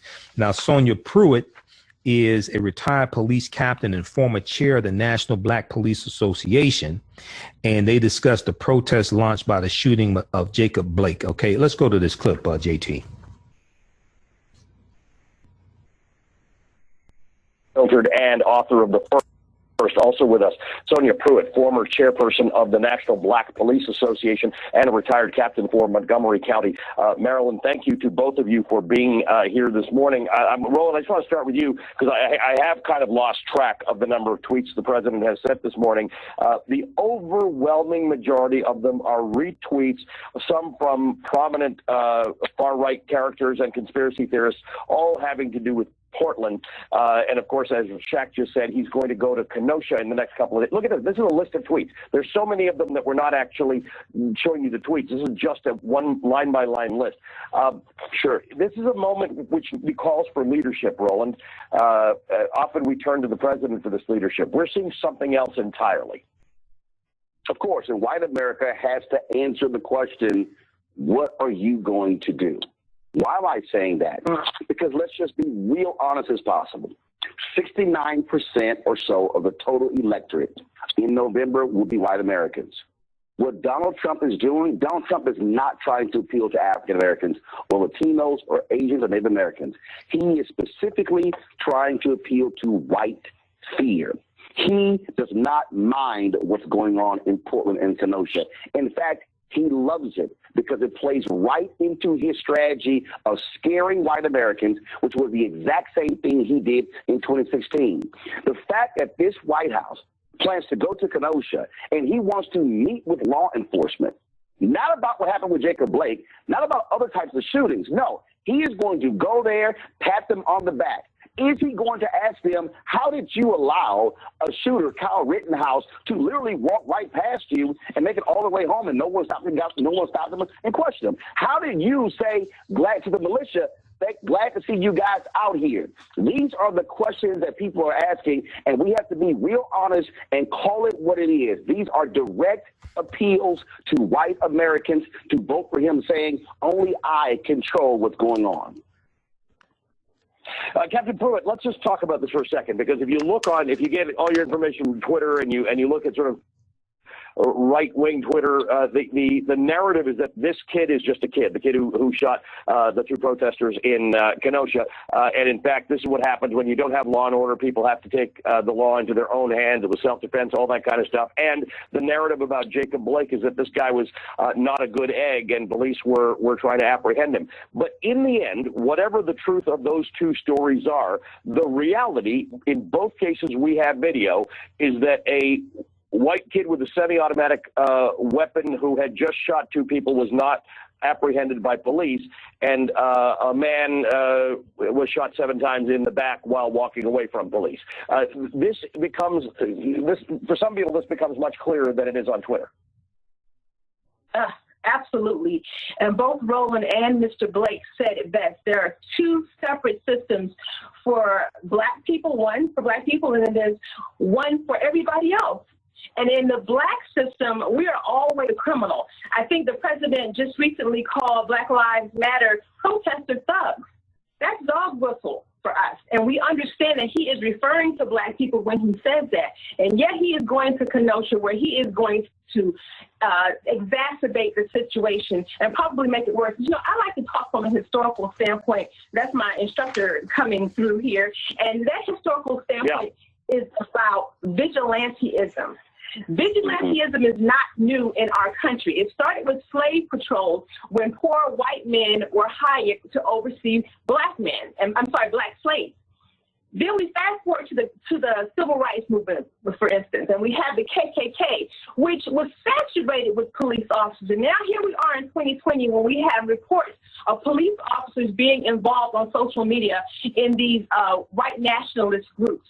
Okay, and then we have a 17-year-old white boy come from another state into Wisconsin and just is embraced by the police instead of stopped for being the criminal that he is after shooting and killing 2 people. There are people who are concerned, Sonia. I just want to ask you, by the way, Sonia Pruitt is also a professor of criminal justice. That's what she was referring to at Montgomery College. She teaches courses on policing and police organization and police administration. And Sonia, there is a solution in all of this that does lie with police. And I often fear, you and I have had this conversation, that the things that have happened over the last several months in America have made some people think all police are bad. How do we fix this for the good police who are out there? What is the structure and the organization that needs to change in order to make policing good and to bring out the good in the police that are out there, who I believe do risk their lives for our public safety? And at this point, they are all being painted with the same brush because of the prominence of these incidents we're talking about. So I'm going to make it simple. Silence is complicity. I don't care who you are right now in this country. If you are a white person, if you are a black police officer, if you're not standing for what is right, then your silence is complicity in this mess that we are in right now. And it's a dangerous mess. We are at the urgency of now. And so this is what I tell people. Vote, vote, vote, vote, vote. If people don't understand the intersection, here it is. You vote for a sheriff. You vote for a mayor and a county executive who then picks a police commissioner or police chief. You vote for a state's attorney, a district attorney. These are the people who can turn things around. Oh, and you also vote for those people who are sitting in Congress. Pick the people who are going to do the right thing in these situations, and that is pass these laws that will hold police officers accountable for what they do, and then also hold accountable those people who are in charge by withholding federal funding, by withholding state funding. Those are the things that we can do. Allie, I agree with Sonia on all of that. These are some tough times. I agree with her on that, but you asked a very specific question, and we have to actually say it. All of those good cops have got to say something. But here's what happens. When you have police who are held accountable, other police officers respond by saying, we're going to slow down patrols. Look what happened in Atlanta when you had the protest there, when they actually fired those cops. What happened in Buffalo? They stopped retiring. In Buffalo, in Florida. All these examples. And so we keep saying good cops. When are the good cops going to show up? When are the good cops going to stand up and say, what happened here is simply wrong? Sure, a few retired cops say that, but that's the problem. The blue wall, and Donald Trump appeals to law enforcement. Who spoke at his convention? Who endorsed him? The head of the New York Police Union. And so we have to understand what is at play here. And he said it. They are keeping them from doing their job. And so he is appealing to them. And when white voters hear that, they also go, hey, they are here to protect and serve. Black folks saying, but they're not here to protect and serve us. And we have to confront that fundamental issue which still comes down to white and black in America. Sonia Pruitt, Senator Cory Booker, because he keeps, Trump sometimes mentions him in his tweets to suburban women and suburban people about how the poor are going to come and invade your neighborhoods and ruin your property values. And he said that dog doesn't hunt anymore. I'm worried that the senator might be wrong. Yes, the dog might still hunt. The black people are going to come and ruin your neighborhoods. It may still work. No. I'm sorry. I'm going to follow up with what Roland just talked about. This thing is first of all, we're so polarized. And I agree with Roland about the black officers, okay, of which I have been one, of which I have led a whole group of black officers. And we're talking about these apples in an apple cart. That I told you about last time that we spoke, where I'm like, we need to turn over this apple cart and find these good apples, because if there's so many good apples, then they should really be kind of like outnumbering these bad apples. I don't know how to say this, but I'm going to talk to my peers. People, black officers, you need to get woke. You need to get educated, and those dog whistle conversations and that trauma that is consistently, and I'm getting excited about this, consistently being instilled upon us. We cannot keep ignoring. I mean, it has been hundreds of years since we've been fighting this battle. So now what are we going to do? The dog whistle does work, Allie. It works. And Donald Trump knows it, and that's why he's doing it, and he is doing it specifically targeting Wisconsin, Michigan, Pennsylvania, North Carolina, Florida, Arizona. That's what he's doing. He's appealing to white nationalism and white fear to get him reelected. That's why the onus, stop looking for black people to save America again. The onus has to be on white America. Are you going to reject Donald Trump's racist appeals? No Democrat has gotten a majority of the white vote since Lyndon Baines Johnson in 1964. You have to ask the question, why? Just like it for you, Roland, to bring up a text. I was in your hometown a couple days ago for the coverage of the hurricanes, and I wish your fellow Texans and Louisianans well in the recovery. Good to see you, my friend. Roland Martin is the host and managing editor of Roland Martin Unfiltered. Sonia Pruitt is a retired police captain, a vocal retired police captain who speaks for social justice for Montgomery County, Maryland. She's a former chairperson of the National Black Police Association. We're grateful that she teaches students what she knows as a professor of criminal justice administration at Montgomery College. Thanks to both of you.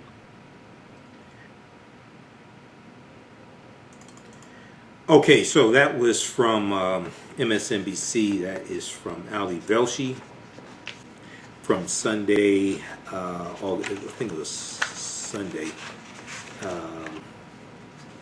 The name of that clip was former National Black Police Association chair to fellow officers, silence is complicity. Yeah, that's from Sunday, August 30th, 2020.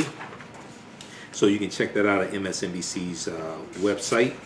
And Ali Velshi interviewed Sonia Pruitt, who is a retired police captain and former chair of the National Black Police Association, and also Roland Martin, host of Roland Martin Unfiltered. I used to guest host Roland's nasty syndicated radio show when he was on the Empowerment Radio Network, when I used to do nasty syndicated radio back in 2016.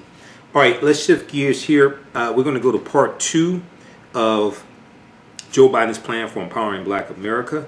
You can read it at joebiden.com. This is not an endorsement. Read the article from Black Press USA. Then this ties right into politics. So what we've been talking about, you can't talk about Wakanda The Vote and not talk about policies. This ties into policies and conditions. And what they were just talking about, Sonia Pruitt hit the nail on the head. This is one of the things I talked to the activists about. Wait a second. You have to have somebody in office to respond properly to your protests. This is what people don't understand. Politics is the legal distribution of scarce wealth, power, and resources. And the writing of laws, statutes, ordinances, amendments, and treaties, their adoption, interpretation, and enforcement. Okay? So this is something that a lot of people really don't understand how all this intersects, how this connects. Mark Lee had members of the African American fraternities and sororities on this morning on 9:10 a.m. 11 a.m. to 1 p.m. And you heard Marnice Jackson on from Zeta Phi Beta Sorority Incorporated breaking this information down. Okay, so if we look at this article from blackpressusa.com from May 5th, 2020, Black Press USA is the website, that's the publication of the National Newspapers Publishers Association, National Newspaper Publishers Association, which is made up of about 230 African American newspapers. It talks about Joe Biden's plan that he unveiled in early May 2020. And it says that Biden said the plan reflects many months of work and feedback from local elected officials, activists, organizations, practitioners, policy experts, strategists, and young people. His campaign called the plan a living document. It said the Biden team looks forward to hearing from everyone as they continue to develop the Democrats' vision for all of America. Now, before their national convention, Democrats released a 92-page agenda. People should go read it. I've been going through reading it. They released a 92-page agenda for this 2020 election season. Policies, criminal justice reform, all different types of things like this. Republicans did not release a new agenda.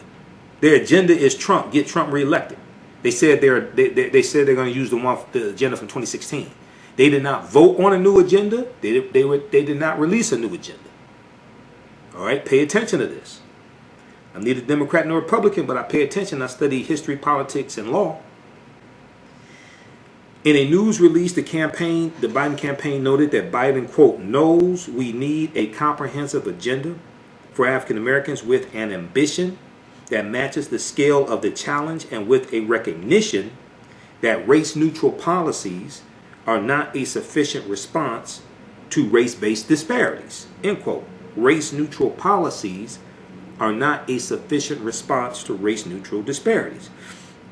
So the Biden plan for Black America is broken into 6 parts: advance the economic mobility of African Americans and close the racial wealth and income gaps. Close the racial wealth and income gaps. Now, Trump doesn't want to admit that the racial wealth and income gaps exist.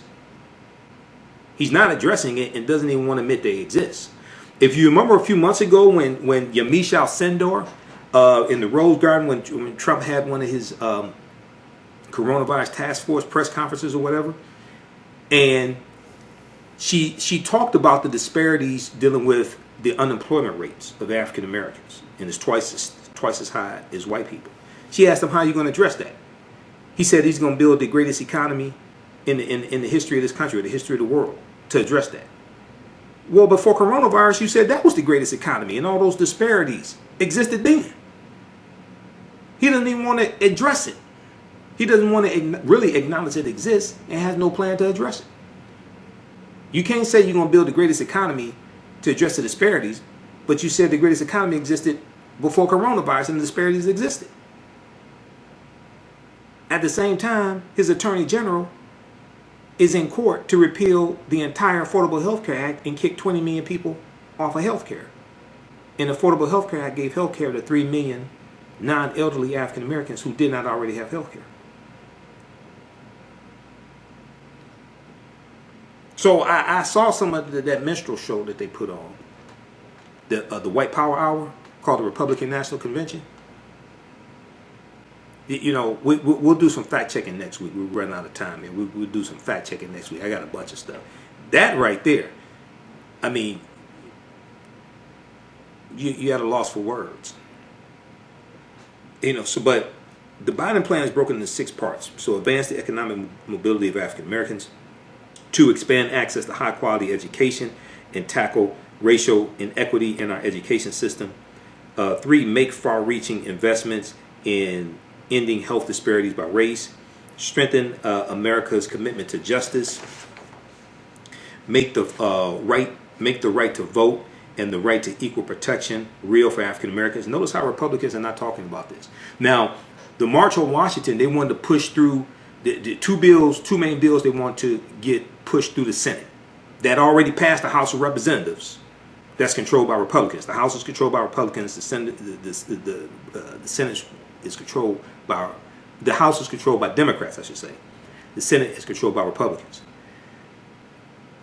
The new Voting Rights Act bill has already passed the House of Representatives. It's stuck in the Senate.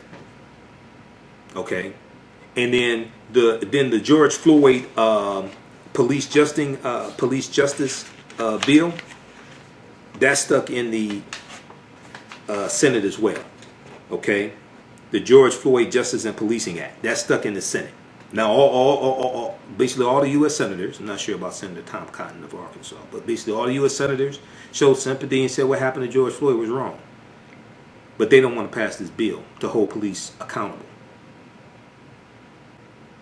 So, also, you see, this dog and pony show that Trump is doing, so he had Alice Marie Johnson, at the RNC convention on Thursday. Okay, talking about he gave her a commutation, and the next day he gave her a presidential pardon. Well, if you wanted to give her a pardon, you could have done that in 2018 when you gave her the commutation. If you wanted to give her a pardon, you could have done that in 2018. Why didn't you give her a pardon then? He gave it to her the day after she spoke at the RNC and talked about how great he was. And it wasn't the First Step Act that freed her, because the First Step Act wasn't signed until December 2018. She was freed in like May or June. That was a commutation. Okay, so don't be confused on this. All right, it was African American women that worked to get her free, but the real push that pushed this into the media was Kim Kardashian. Trump wanted that press and to be seen with Kim Kardashian, so he did that commutation. That's what that was about. Okay, so let's look at this quickly here. Let's look at. I said healthcare was 2, but actually healthcare is 3. So, but since I said it, let's do healthcare. Next week we'll do part 2. Part 2 is education. Part 3 is healthcare. So since I said healthcare, let's do healthcare. Make far-reaching investments in ending health disparities by race. The COVID-19 pandemic has highlighted the long-standing pervasive disparities that exist across healthcare systems due to unequal access to treatment. And early analysis indicates that counties with majority African American populations have coronavirus infection rates 3 times higher than counties with majority white residents. Let me repeat that. And early analysis indicates that counties with majority African American populations have coronavirus infection rates 3 times higher than counties with majority white residents, with death rates nearly 6 times higher. Now, this came out in May. The death rates, it's possible they have gone down some, but we still die at a disproportionately higher rate.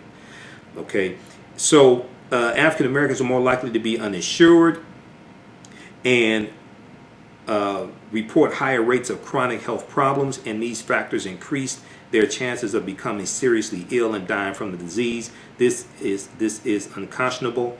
Biden calls on Congress to immediately enact Senator Kamala Harris' bill to create a task force to address the racial disparities that have been laid bare by this pandemic. As president, he would do everything in his power to eliminate healthcare disparities. So they go break this down. Ensuring access to healthcare during this crisis. In the short term, Biden's COVID-19 response plan calls on the Trump administration to drop its support of a lawsuit to overturn the Affordable Health Care Act, Obamacare. Millions of Americans may lose their health insurance because they lose their job, and millions more may find health care increasingly difficult to afford. So it's about 30 million people that are unemployed right now due to coronavirus. Millions have lost their health insurance also, which is not really talked about as much when we talk about the unemployment. During this crisis, Biden would expand access to quality, affordable health care for all through creating a public option, providing full payment of premiums for COBRA plans, increasing Affordable Care Act subsidies, reopening Obamacare enrollment so uninsured individuals can get insured, reopening Obamacare reopening Obamacare enrollment so uninsured individuals can get insured, increasing federal investments in Medicaid, ensuring that every person, whether insured or uninsured, will not have to pay a dollar out of pocket for visits related to COVID-19 testing, treatment, preventative services, and any eventual vaccine. No co-payments, no deductibles, and no surprise medical billing. Next subheading, ensure access to affordable, high-quality health care beyond the crisis. Ensure access to affordable, high-quality health care beyond the crisis. Next bullet point, reducing the uninsured rate for African Americans by creating a public option health plan. Reducing the uninsured rate for African Americans by creating a public option health plan. So there are details for these major parts of it. I'm just skipping over this for the sake of time, okay? How much time we have left, JT? 3 minutes? Okay. Reducing the uninsured rate for African Americans by creating a public option health plan. Nationally, 11% of non-elderly African Americans are uninsured. Nationally, 11% of non-elderly African Americans are uninsured compared to 8% of white people. This disparity is far greater in states with Republican governors who have not expanded Medicaid. This is an example of how elections have consequences. Biden will give all Americans a new choice, a public health insurance option like Medicare. Okay, next bullet point. Improving care for patients with chronic conditions. Improving care for patients with chronic conditions by coordinating among all of a patient's doctors. This is particularly important for patients with chronic conditions such as diabetes. You know any black people with diabetes? Hypertension. You know any black people with hypertension, high blood pressure? Which disproportionately impact African Americans. All these policies impact us one way or another. All this stuff impacts us. Policy don't have to say black African American to hurt you or benefit you. All this stuff impacts us. The problem is a lot of people don't know this stuff exists. Lowering costs, next bullet point, lowering costs for African Americans enrolled in Obamacare plans. Next, lowering drug prices by allowing Medicare to negotiate the drug prices and stopping drug companies from price gouging on new drugs. Next bullet point, reducing our unacceptably high African American maternal mortality rate. Reducing our unacceptably high African American maternal mortality rate. African American women are 2.5 times more likely to die from pregnancy complications than non-Hispanic white women. California came up with a strategy that cut in half the state's maternal death rate. The Biden plan takes the California strategy nationwide. Next bullet point. Expanding access to reproductive health care, including contraception, and protecting the constitutional right to choose. Okay, so we're going to continue this on our social media platforms. We're done here on 910 AM Superstation. Follow me on Facebook, The African History Network, The African History Network. My YouTube channel, Michael M. Hotep, IMHOTEP. You can also donate to the African History Network. $ the AHN Show through Cash App. $ the AHN Show through Cash App. And then also through our PayPal, paypal.me/the AHN Show, paypal.me/the AHN Show. Visit our website, AfricanHistoryNetwork.com. Remember, at the African History Network, we focus on educating, empowering, inspiring people of African descent throughout the diaspora and around the world. Right now, it's correct wrong behavior. Wakanda forever. It's not over till we win. Stay tuned for Pastor Mo. We'll talk to you next week. Peace.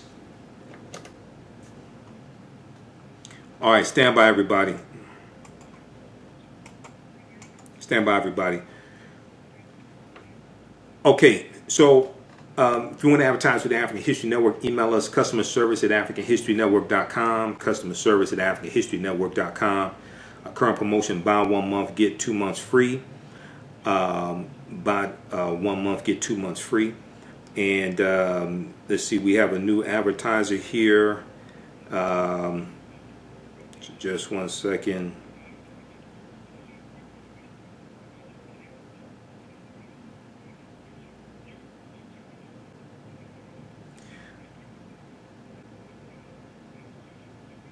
Okay, so we have a new advertiser here. We have some book authors. Ivy and Catalina visit Sellville. Readers will join Ivy and Catalina as they tour the small town of Sellville with their grandparents to learn about the world of science. The girls will learn about the structures and functions of the cell. The book provides great analogies that make learning about the cell easy for children. Okay, and the second book is Brooklyn Softball Adventures. Takes readers on the journey with Brooklyn through the first 2 seasons of playing softball. Through facing adversity, Brooklyn and her teammates build their confidence and learn to love the game of softball. The book encourages children to try new things. The book encourages children to try new things and never accept defeat. Okay.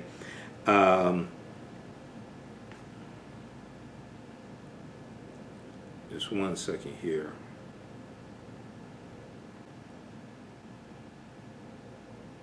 So these books are available at Amazon.com, BarnesandNobles.com, and Books A Million, and Target websites as well. Okay, Ivy and Catalina visit Sellville. Ivy and Catalina visit Sellville, and Brooklyn Softball Adventures. Brooklyn Softball Adventures. Okay, all right. And this is by author Sidney Carujo and Shanine Dials Carujo. Okay, Ivy and Catalina visit Sellville, and Brooklyn Softball Adventures. It's available at Amazon.com, BarnesandNobles.com, and Books A Million and Target websites. All right, now a lot of people want to learn more about African American history, and Blacklisted, the app Blacklisted, and the website blacklisted.com can help you with this. Now, Blacklisted is an app that provides insightful summaries of books pertaining to the Black experience. As African Americans, we know the importance of reading books to discover our incredible contributions to world history, to uplift our self-esteem, and to empower ourselves for our relentless fight for social justice. Unfortunately, with our busy lives, it feels like there's never enough time. Fortunately, there's a solution. Blacklisted.com, B-L-A-K with no C, B-L-A-K-L-I-S-T-E-D. Blacklisted is an app that provides key insights from best-selling books about the Black experience, therefore saving you time, increasing your knowledge, and empowering yourself through inspirational and actionable ideas. Okay, visit the website blacklisted.com, B-L-A-K with no C, or download the Blacklisted app from the App Store or Google Play. Okay, let's go back to Joe Biden's plan for Black America. We're looking at expanding healthcare. We're looking at expanding healthcare. So we left off on reducing the unacceptably high African American maternal mortality rate. Then we have expanding access to reproductive health care, including contraception, and protecting the constitutional right to choose. Next, we have doubling the nation's investment in community health centers. Doubling the nation's investment in community health centers. Community health centers provide primary, prenatal, and other important care, and their patients are disproportionately members of racial and ethnic minority groups, including African Americans. Next bullet point, expanding access to mental health care. Expanding access to mental health care, which is critical for the African American community. African Americans are far less likely to receive mental health services or compared to white adults. Okay, African Americans are far less likely to receive mental health services or compared to white adults. Joe Biden will ensure mental health parity and eliminating the stigma around mental health are critical to closing this gap. Next bullet point, tackling social detriments of health. Tackling social detriments of health. Okay, next bullet point, tackling social detriments of health. Tackling social detriments of health. Because racial health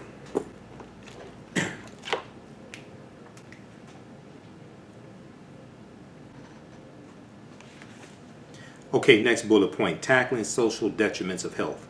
Because racial health disparities are the result of years of systemic inequality, not only in our healthcare system, but across our economy, other parts of Joe Biden's agenda are also necessary to improve the overall well-being of African Americans. For example, African Americans are more likely to face exposure to air pollutants that cause respiratory illnesses that make them particularly vulnerable to coronavirus. So all this ties together.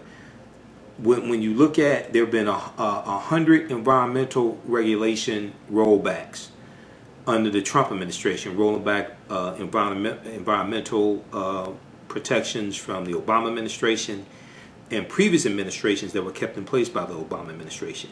This disproportionately negatively hurts African Americans. African Americans are more likely to face exposure to air pollutants that cause respiratory illnesses like asthma, bronchitis, etc., that make them particularly vulnerable to COVID-19. It's all connected. Okay, next major heading. Invest in the diverse talent at historically black colleges and universities and minority-serving institutions, HBCUs and MSIs, minority-serving institutions, to solve the country's most pressing problems, including health disparities. To solve the country's most pressing problems, including health disparities. As part of Joe Biden's more than $70 billion investment in HBCUs and MSIs, he will invest $10 billion to create at least 200 new centers of excellence that serve as research incubators and connect students underrepresented in fields critical to our nation's future, to learning and career opportunities. Connect students underrepresented in fields critical to our nation's future, to learning and career opportunities. He would develop robust internship and career pipelines at major research agencies, including National Institutes of Health. He will also dedicate additional and increased priority funding streams at federal agencies for grants and contracts for HBCUs and MSIs. He will require any federal research grants to universities with an endowment of over $1 billion to form a meaningful partnership and enter into a 10% minimum subcontract with HBCUs, TCUs, and MSIs. Next heading, and this is the last one dealing with healthcare. Build a diverse pipeline of healthcare professionals by investing in healthcare graduate programs at HBCUs and MSIs. Build a diverse pipeline of healthcare professionals by investing in healthcare graduate programs at HBCUs and MSIs, minority-serving institutions. As part of Biden's more than $70 billion investment in HBCUs and MSIs, he will invest $5 billion in graduate programs in healthcare, along with teaching STEM, science, technology, engineering, and math, STEM, at HBCUs and MSIs. You can read Biden's full healthcare plan at joebiden.com/healthcare, joebiden.com/healthcare. Also read about his plan to deal with coronavirus at joebiden.com/coronavirus. Trump doesn't have a plan for coronavirus besides praying for a vaccine. And even with the vaccine, you have to look at the efficacy rate. You have to produce about 100 million units of it. You have to disseminate it, and you have to convince people to take it also. Some people don't want it. And and Dr. Anthony Fauci said, you're still going to have to practice some type of social distancing, wear masks for some time.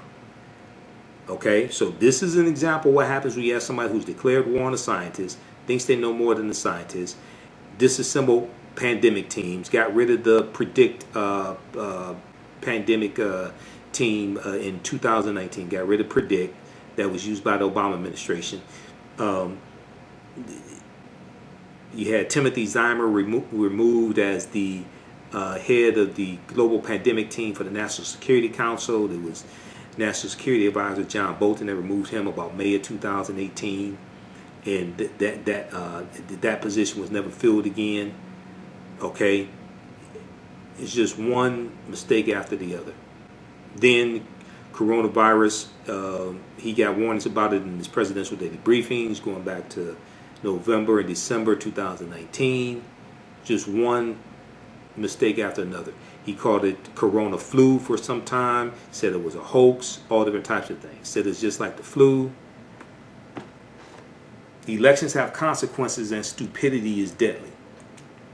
Elections have consequences and stupidity is deadly. All right, so we saw the march on Washington took place. Also, let's look at this fact checking quickly here with Jacob Blake. Fact check: Jacob Blake did not brandish knife, get gun before Kenosha police shooting. This is August 28th, 2020, USA Today. Knife involved, so there was no gun. They addressed some Facebook posts that said there was a knife and said it was a gun and talked about a knife. The Facebook post avoids directly claiming a gun, instead attributing statements to Blake about having and getting a gun. We don't know what was said, and we may never know since the responding officers were not wearing body cameras. This is another thing. All officers have to have body cameras. So it's going to come from federal funding, a lot of it. The Kenosha Police Department does not use them. Audio and the cell phone video shot by a witness is hard to discern due to bystanders' shouts. Knife involvement, still ambiguous. The role of the knife is much less clear. The Department of Justice has not clarified whether the knife was on the floorboard throughout the confrontation or if Blake may have held it at some point. Spokeswoman Gillian Drummond, or Jillian Drummond, it's like Gillian, it's a G, declined to answer that question when asked by USA Today on August 27th. Video taken by onlookers shows something in Blake's hand, but the resolution is low, so it could be a knife, sunglasses, or something else. The man who said he made the widely shared cell phone video of the shooting, 22-year-old Rayshawn White, told the Associated Press he heard officers yell, "Drop the knife," as they scuffled with Blake before the shooting. Rayshawn White said he did not see a knife in Blake's hands. The audio captured by Rayshawn White is inconclusive, although there is a phrase or two that could be interpreted as "drop the knife." Blake's representatives have said he was unarmed. His father told the Chicago Sun-Times for an August 25th story, quote, "My son did not have a weapon, he did not have a gun," end quote. Blake's attorney, Benjamin Crump, said in a statement released August 27th, quote, "Jacob did nothing to provoke police.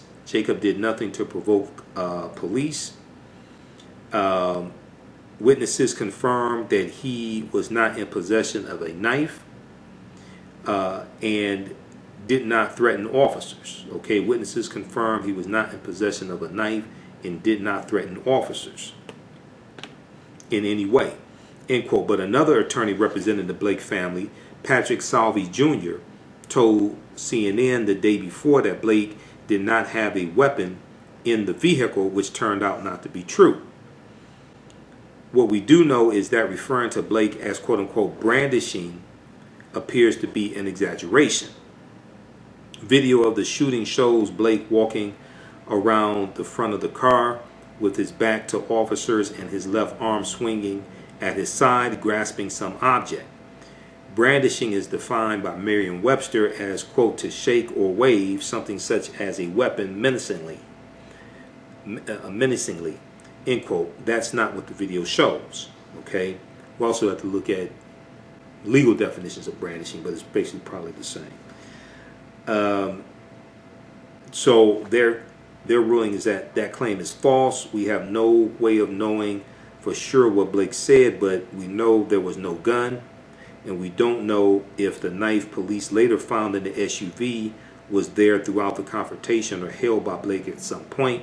But Blake was not brandishing anything in the video taken by bystanders. Due to lack of evidence establishing these claims, at this point we rate the claim false. Now this is an example of why police officers have to wear body cameras, because if you had a body camera, if you had body camera footage, you could get more insight into this and be more conclusive. You have more evidence.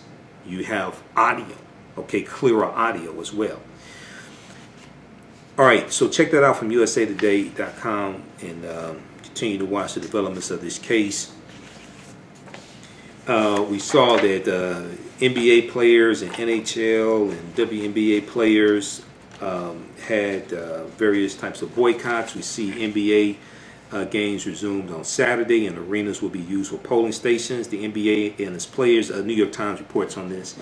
The NBA and its players union announced they plan to convert league arenas, provided they are under team ownership control, into polling locations for the November election as part of an agreement to resume the playoffs on Saturday.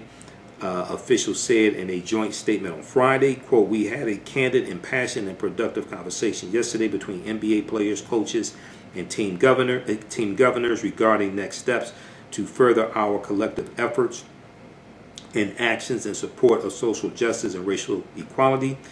End quote, said the statement signed by the league's commissioner Adam Silver and Michelle Roberts, the executive director of the Players Union. The announcement came 2 days after NBA players staged a dramatic work stoppage in response to the police shooting of Jacob Blake in Kenosha, Wisconsin on Sunday. The joint plan was Sunday, August 23rd, Jacob Blake was shot. The joint plan also includes, according to the statement, the creation of a social justice coalition that will focus on several issues, quote, including increasing access to voting, promoting civic engagement, and advocating for meaningful police and criminal justice reform, end quote, advocating for meaningful police and criminal justice reform. Establishing more polling locations was a key goal of More Than a Vote, the initiative led by Los Angeles Lakers superstar LeBron James and other athletes aimed at protecting voting rights and increasing civic engagement, particularly among African Americans. The National Hockey League also announced plans to resume its playoffs on Saturday, and WNBA games will be played again Friday. The WNBA players have been using games to support social justice causes. The season is dedicated to Breonna Taylor, and jerseys bearing her name have been worn since the season started.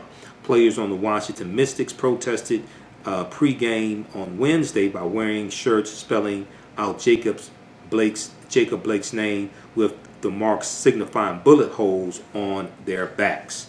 Okay.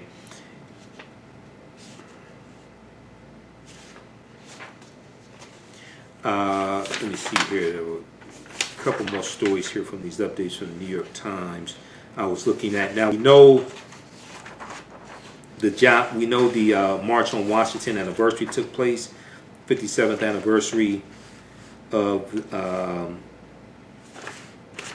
the March on Washington. New York Times reported on this, as well as NBCnews.com and other outlets. A new March on Washington hopes to build on Dr. King's inspiration. New York Times reports 57 years after the Reverend Dr. Martin Luther King Jr. galvanized the civil rights movement by proclaiming a dream, a dream of racial equality from the steps of the Lincoln Memorial. A new group of advocates for racial justice returned to the same spot on Friday, August 28th, 2020, to rekindle some of that passion. This time, families of victims of police violence pleaded for an overhaul of what they called a system steeped in racism. A system steeped in racism. Jacob Blake Sr., the father of Jacob Blake, said, quote, "There are two systems of justice in the United States. There's a white system and there's a black system." Okay, he said, "We're not taking it anymore." Latetra Widman, Widman, the younger sister of Jacob Blake, urged people to fight racism with kindness and unity. Quote, "You must stand, you must fight, but not with violence and chaos," she said. "We will not dress up this genocide," she added, and call it police brutality. Dr. King's son, Martin Luther King III, implored voters to show up to the polls to support change. Quote, "We must march to the ballot box and the mailboxes," end quote, he said. "There's a knee upon the neck of democracy." So the name of this march was "Get Your Knee Off Our Necks." Okay, this is the March on Washington, organized by Reverend Al Sharpton and Martin Luther King III. This is titled the "Get Your Knee Off Our Necks March." Okay, the Get Your Knee Off Our Necks March, organized by Reverend Al Sharpton and his National Action Network, as well as Martin Luther King III. Now, Martin Luther King III also recalled the death of his father and grandmother. Quote, "Not only do I come as a protester, but I come as a victim." Now, Reverend Al Sharpton urged the Republican-controlled U.S. Senate to pass the George Floyd Justice in Policing Act. The George Floyd Justice in Policing Act, named after George Floyd. And it's calling for an overhaul of law enforcement training and creating new standards designed to limit police misconduct and racial bias. Reverend Al Sharpton said, quote, "Demonstration without legislation will not lead to change," end quote. He criticized Donald Trump for not directly addressing the multiple African Americans who have been shot or killed by police in recent months, and for pushing changes to the U.S. Postal Service that could jeopardize mail-in voting. Quote, Donald Trump looked right down, he said, quote, "Mr. Trump looked right down the block from the White House. We've come to Washington by the thousands. We'll never let America forget what you've done." Now, Dr. King's March on Washington for Jobs and Freedom drew an audience of 250,000 in 1963. The Friday protest called the Commitment March, "Get Your Knee Off Our Necks." The Commitment March, "Get Your Knee Off Our Necks," was expected to attract a small fraction of that, in part because the city is requiring quarantines for visitors from 27 states. So they practiced social distancing, they wore masks, they took precautions, they did not accept buses coming from certain hotspot states. Still, by 9 a.m., the pavement around the Lincoln Memorial was packed with several hundred people. Those speakers addressed the crowd from an area marked off in grids occupied by small knots of attendees to limit the spread of the coronavirus during the pandemic. Okay, and then also check out the article from NBCnews.com. "Civil rights leaders, families of black people slain and injured by police speak at March on Washington." This is, check out that article as well. That's from August 28th. They talk about pushing for the passing of the George Floyd Justice and Policing Act, a bill that aims to combat police brutality, use of excessive force, and racial bias in policing.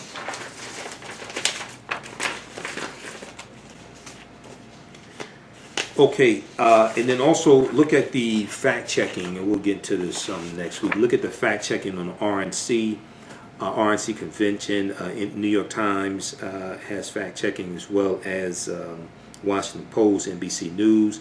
Also look at the fact checking on Donald Trump's acceptance speech as well. Washington Post has a good analysis of this, fact checking President Trump's acceptance speech at the GOP convention. Okay, we'll get into this some more next week, I think.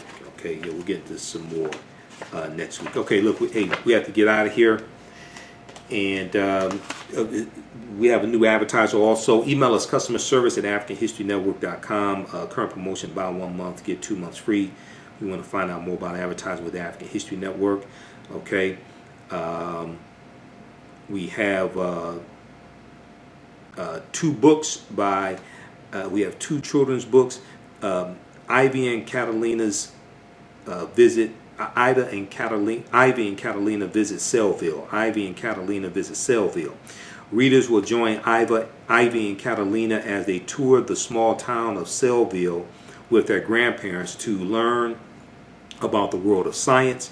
The girls will learn about the structures and functions of the cell. Okay, dealing with science. The book provides great analogies that make learning about the cell easy for children. And then also Brooklyn Softball Adventures takes readers on the journey with Brooklyn through her first 2 seasons of playing softball. Through facing adversity, Brooklyn and her teammates build their confidence and learn to love the game of softball. The book encourages children to try new things and never accept defeat. Okay, so this is available at BarnesandNobles.com. It's available at Amazon.com also, and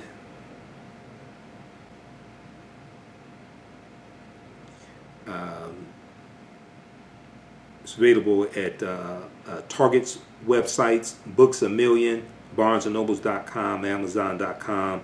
We have Ivy and Catalina Visit Sellville by authors Sidney Carujo and Shanine Dials Carujo. And then also Brooklyn's Softball Adventures. Brooklyn's Softball Adventures by Brooklyn Carujo and Shanine Dials Carujo. Okay. All right. So, hey, we have to get out of here. Remember, at the African History Network, we focus on educating, empowering, and inspiring people of African descent throughout the diaspora and around the world, because right now it's corrects wrong behavior. Listen to the audio podcast also, wherever you get your podcast from. We're on 8 different podcast platforms: Castbox, iTunes, Stitcher, FM Player, TuneIn. Search for The African History Network Show. We're on Blog Talk Radio also. Visit our website, AfricanHistoryNetwork.com, AfricanHistoryNetwork.com. Right on the homepage, click on Listen to Podcasts. You can donate to the African History Network, $, the AHN Show through Cash App, $, the AHN Show through Cash App. Also through PayPal, paypal.me/the AHN Show, paypal.me/the AHN Show. So remember, at the African History Network, we focus on educating, empowering, and inspiring people of African descent throughout the diaspora and around the world, because right now it's correct wrong behavior. It's not over till we win. Wakanda forever. Rest in peace, Chadwick Boseman. Okay, we'll talk to you next time. Peace.